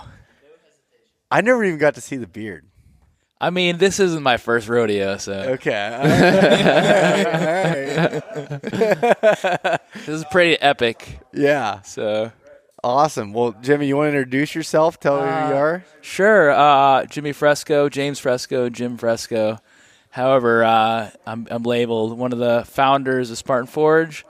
I started off with Penn State grad. I went to electrical engineering, system engineering. Started off at Lockheed Martin doing SIG common type of hardware design, or hardware integration rather. And I traveled around the world kind of training, doing that kind of stuff all over the place. Korea, Germany, California, Georgia, everywhere. And then found my way down to Virginia with my previous current business partner, Vaughn. He's one of the other founders of Spartan Forge. And from there, we kind of met Bill, and he had some ideas of some hardware designs, which we were both kind of fluent in hardware integration. And that kind of slowly morphed into collecting data, into the whole AI realm, and then where we are now with our app and our the models. Yeah. A whole lot of that. We spent years working on this stuff because it's a lot of it is we have a bunch of raw data, and the raw data is it's raw, so we have to you do feature extraction for the AI type of models, and so we do data cleaning, feature extraction, and then you're trying multiple different models until you kind of get a result you want. So it sounds really easy, but it just it takes a ton of time. We collected the first data in 2015. Yeah, or I collected the first data in 2013, and then we collected our first data in 2015. Right. Oh, so you guys have been working together since 2015 on this? Collectively. Yes. This has been a long. It's been a short, long path, short path. It's been a blink of an eye, but it's collecting some data, trying different things out, collecting more data, sampling it, trying different things out. And it's just like trial, fail, repeat. Yeah. Until you get something that works, and then when you get something that works, you're like, oh, let's run with this. So it was an adventure, and it was pretty awesome. It was a huge learning curve. A lot of people are trying this with all this different data. A lot of people and we got something that works. So yeah, that's for sure. And so have you been, I'm sure you've been pulling the same type of hours I talk to Bill usually face to face, but I've been talking to you through Slack a little bit. Totally, yeah. Trying to, when issues come up and fixing them. And everybody sees my name as Jay Fresco, or if you're on, if you're sending support tickets in, James, there's only 3 of us. So we're either pushing out new features that you guys are getting, or we're also answering your support tickets, simply from I can't log in to I have an issue, or hey, I want a new feature, which we're taking everything as serious as everything's at the same level. So if you have a new feature or you find an issue, we're putting tickets in and we're tracking it. So nothing's being ignored. Yeah. It's been insane. It's been a long road, but it has not felt long at all. It's been, we were both working jobs while we were trying to put this stuff together. So it's working a 9 to 5, whatever hours that is, plus working another 3 to 4 hours every day. We'd meet after work and then work more. Both getting hell from our fiancés, girlfriends, significant others, and just reassuring them like, hey, this is gonna work. We're going to turn something into this. We know this is going to work. Yeah. Like the first time we got a model to do prediction, and then we had, we had looked at it, compared it, done a proper juxtaposition with the test data, and saw that there was prediction that was actually occurring, and that it was reliable and reproducible. We were like, okay, we can bust that. Yeah. We can go all in on this because we know it's going to continue. In machine learning, I guess the long and the short of it is when the model starts working because it becomes very predictable. And there are things that you can get from it that you wouldn't normally. If it was static on a screen, in other words, there'd never be a picture. But eventually you can start seeing the picture, and then you have something. It's, I guess, is the best analogy, the best way to do it. And I guess the best way that we verified our model is we predict across the entire continental U.S. and where our whole user base is, and just plotting that and looking at it. If it looked like TV static, we knew it wasn't working. But it looks like predictable. Looks like a weather system. Yeah. So you can see as movements going high and low across the U.S. Like just the other day, Taylor Chamberlain, the urban bowman, if people know him by that tag, had said something like, we should produce like a graphic that shows like the prediction across the U.S. And Jimmy and I were like, yeah, we did that like 3 years ago. Here's one right here. Yeah. And it's just like you can see it. It looks like when you look at like a Doppler radar and you can see like a weather system moving across the U.S. Well, white-tailed movement's highly influenced by weather, as we all know. Right. So as weather changes across the U.S., it correlates with changes in the way deer behavior is. And it's really, since the application's been out, I don't know, we're probably at like 30 or 35 messages where people are like, either I've never killed a big buck or harvested a big buck, or I've never harvested a deer, period. And, I just put all my faith in this thing and just listened to the system and went with it. And, we're posting them on our Instagram now, and people are just, Yeah. That's like the best feeling in the world. Yeah, you when you were explaining to me one of the messages that you had got earlier when you were telling me over there as we were sitting in the kitchen, it was funny watching just your face and how you reacted as you were talking it. You were just like getting excited as you're thinking about that experience. How someone, I can't remember if it was their first buck or their biggest deer, whatever it was. It was a buck they had been targeting for 2 years. Yeah, that was it. And they'd never seen it on the hoof. And they were like, I'm just going to leave this buck alone until the system says to move in. And they'd waited like 2 months for their first full range prediction. And then they moved in close. And the first time he got in there, he harvested it. And it's every hunter can relate to it, but it's like the progression of a hunter, right? It's like first you understand the woods and you interact and you go out and you learn things and you see things and you might, harvest a doe or a young buck or something like that. And then you get into learning, how to pattern an individual animal, or you're listening to podcasts like this, or you're watching Seek One or whatever, and now you're targeting an animal, right?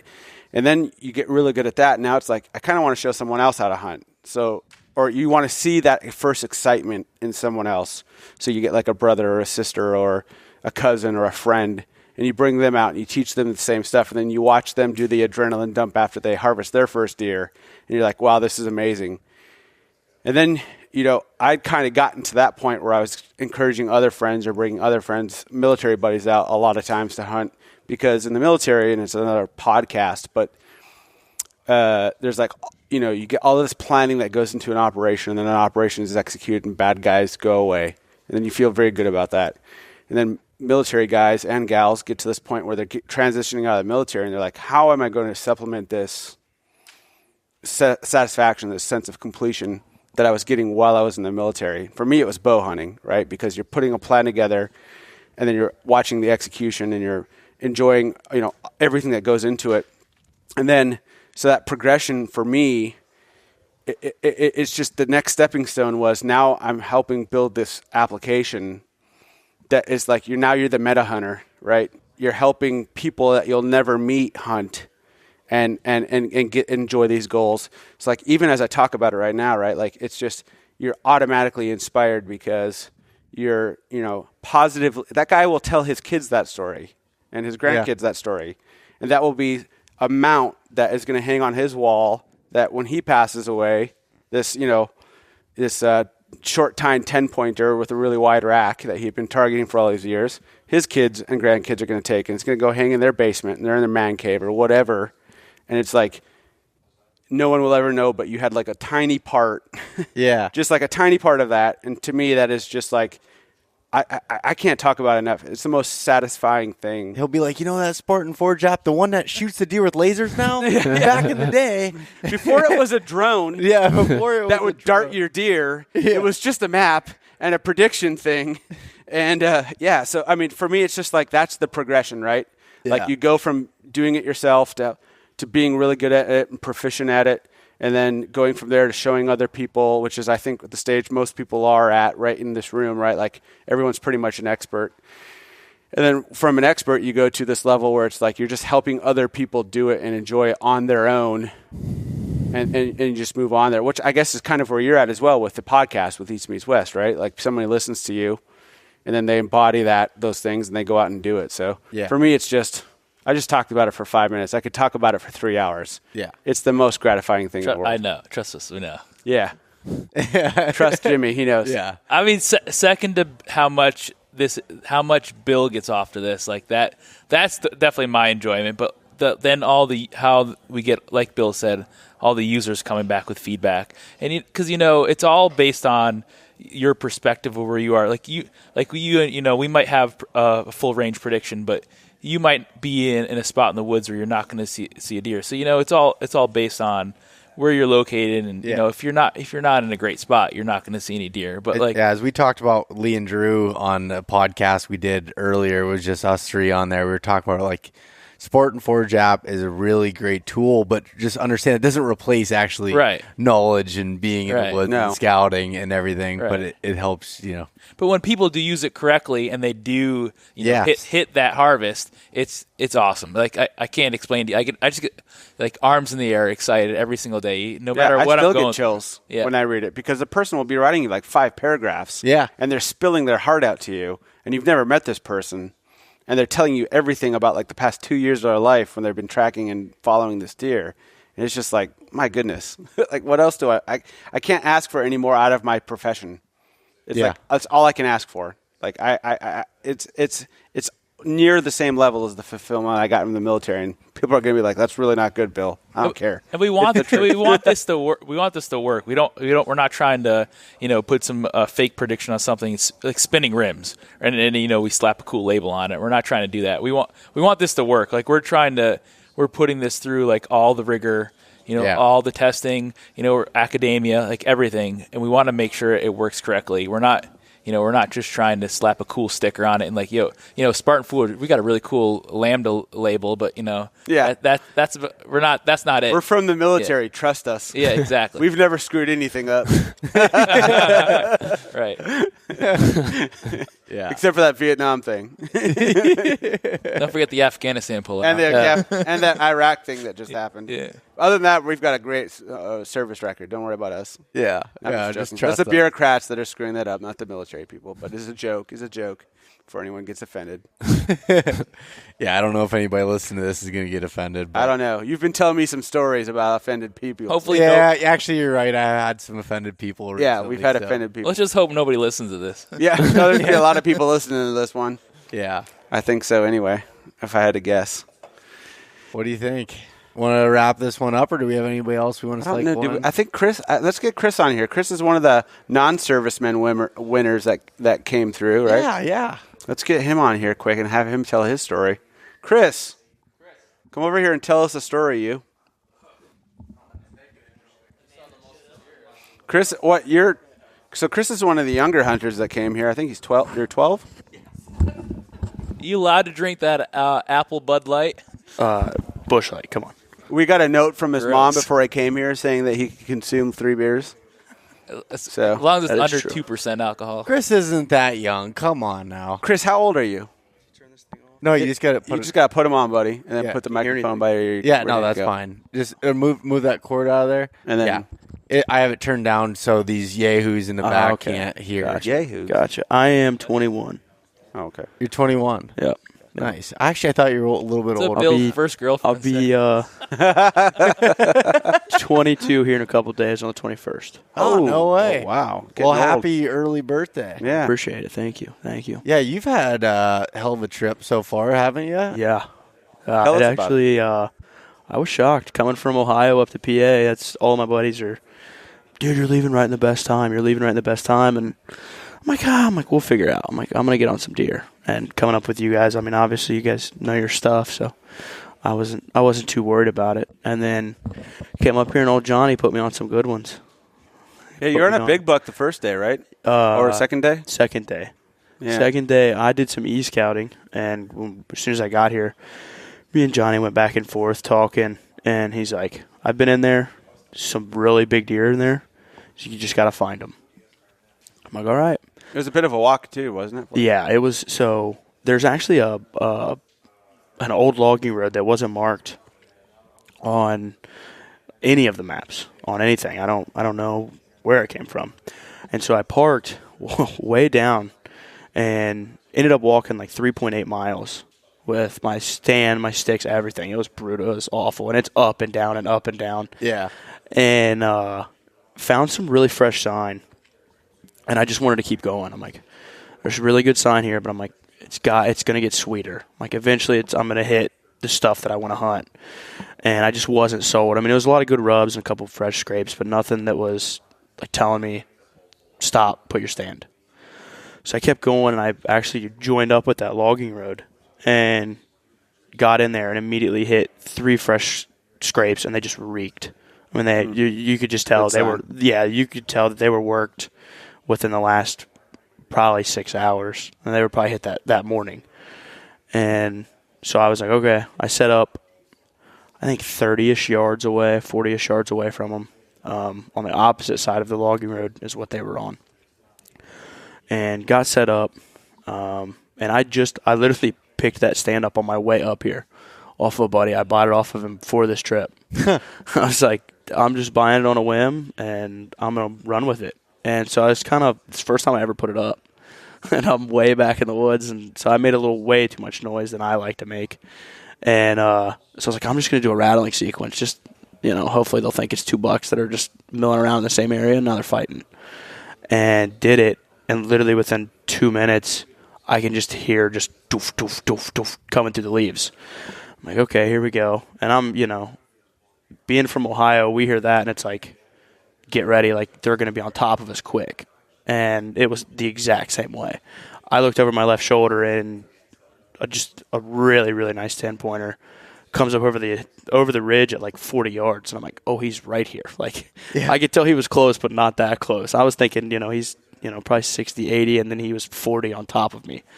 And so I grabbed my bow real quick, and there's a little opening right before that logging road. And I'm like, well, if he stays on the trail, he's going to hit that. And I had ranged it, and it was like 43 yards. I'm like, perfect. Like, he's going to step right in there, game over. And, of course, like all big bucks do, he veers and stays just right on the edge of the thick stuff and ended up going. And I drew back and got on him pretty good. And I had my pin set on him, and he just kept moving. And he's at like 50-ish yards, 55 yards. And I'm like, I really don't want to stop him at 55 yards and then take a shot with him being alert and everything else. And with it still being super early in the day, I mean, this was middle of the day.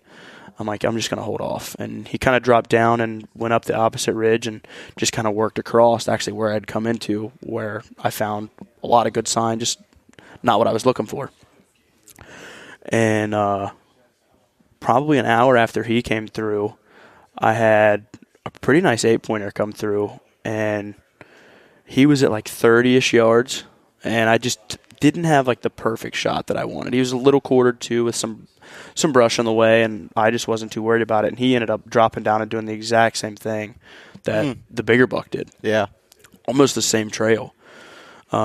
I wonder if a hot doe came through there or something before you were I'm going to assume. So I seen four does that had worked that ridge probably 15, 20 minutes after that 8-pointer. Okay. And then right before dark, they were just running like mad up on top of that ridge. And that was kind of my game plan. I was like, okay, in the morning, that's where I want to be. And I'm going to assume one of them does was either in or real close to being, because you could definitely tell every one of those bucks had a purpose, and they're like, get to the top of that ridge. For whatever reason, whether they came through that morning or that's just where they were headed. Yeah. And then I got in there that morning, and it was hot for the first 10 minutes, and then it just completely died. And then at 9:30, I had 2 guys in backpacks and setting up camp 300 yards from me. Oh, really? I didn't know that part. Yeah. What, were they backpack hunting? Yeah. So I get in there. So at this point, I'd got on that opposite ridge. I'm 200-ish yards probably from the logging road. And I had used that logging road to access, and it was a lot quicker, a lot quieter. I got in there really early. Got completely set up, moved my stand and everything. It was 3 trees pretty much almost right together. And I got right in the middle when I had a perfect cover. Oh, yeah, that's great. Yeah. And got set up, and like I said, the first 10 minutes of shooting light, there was like deer just all over that ridge. And I never really could tell exactly what everything was. I'm like, okay, there's a doe. Okay, there's a small buck. But they're all just, it's still at that point where it was light enough. Had they been inside 30 yards, I could have taken a shot easy. But it was still just dark enough when they were out on top of the other ridge and just across. I really couldn't make out exactly what everything was. And they all just kind of dispersed and did what they wanted to do. And then it was just dead. And then so at like 9:30, I'm sitting there and I hear some pretty loud walking on the road. And that logging road has a few spots of gravel. And as soon as I heard, I'm like, well, that's not deer. That's way too loud to be deer. Yeah. And sure enough, I see 2 guys, heads bobbing, and they've got really big packs on. And I'm like, what are they? Like? I thought they were backpackers, and I didn't see that they had bows when they were walking in. And I sat there for like 30 minutes, and all of a sudden I hear like a hammer. They're like hammering stuff in the ground. I'm like, what in the world is going on? So I slipped out of my stand real quiet and just kind of eased my way up onto them. And they were setting up a full-blown camp. They were putting a tent, like a big canopy out, and like the one dude had like a little Coleman like stovetop grill, and he's like making dinner, and I'm like, oh jeez. And I was just like, what's up, fellas? Like, what else do you do? Setting up camp in a Reading area. Yeah, in like a prime area. And they said they had already taken 2 bucks out of there this year, and then they said the one was a 140-inch 8-pointer. Really? So that's a really good 8-pointer. Yeah, in my world, the 140-inch 8-pointer. That's a great pointer. Yeah, anywhere. Yeah. And, they said that there's 6 of them, and they live like 40-ish minutes from here. And they just decided that this was the week. This is the week, and they were going to come back. This is the week, and we're going to set up camp on the rut zone. Can't do 40 minutes in the morning. Yeah. Sleep in my tent. Yeah. So I was like, well, I texted Johnny. I said, well, I just had 4 guys come in with backpacks, and he said, do what? that was the only thing he said. Sounds like John. Yeah, right. Yeah. Right. What the heck? Why are they doing that for? He's like, I can see him. And you're seeing bucks? I said, well, I was. He goes, That's all Oh, man. So are you hunting tomorrow, or are you about done? I'll probably stick around tomorrow and see what I get into. I don't have to go back to work until the 22nd, so I'm just kind of nomading it up, and I'm just going to hunt my way home and see what I can find. I've got some cell cams put out through Ohio and some other cams with some buddies, and awesome. Nice. See what happens. Good for you, buddy. Yeah. Well, I appreciate you coming here and joining us for the hunt and everything. Oh, absolutely. And you're one of the non-service member winners. Correct. Yeah, thanks but entering for entering. Because absolutely. All of the people who entered who weren't servicemen and women were the people that either contributed money for extra entries or liked and shared it and got the word out there. Yeah. And there's a lot more non-service members than there are service members. So thanks for your patriotism. Yeah, thanks for your support. And entering and absolutely. sharing it and doing this because if it weren't for all these people, we wouldn't be able to enjoy this crazy lifestyle that we're doing right now. So thank you. I appreciate you guys, and that's what you guys are doing here. It's awesome work. It's good stuff, and I mean, there's definitely results. Beau's having a heck of a year, and Beau's got a he's horseshoe been killing it. lodged in his 4th point of contact. Yeah, it's been up there so deep. I tried giving it to some of my friends to use, and I can't get it out. No, keep it. But I appreciate you guys, and day one of the beta, I was like, yep, they got some smart stuff going on here. This is too good to pass. At least we sound like we do.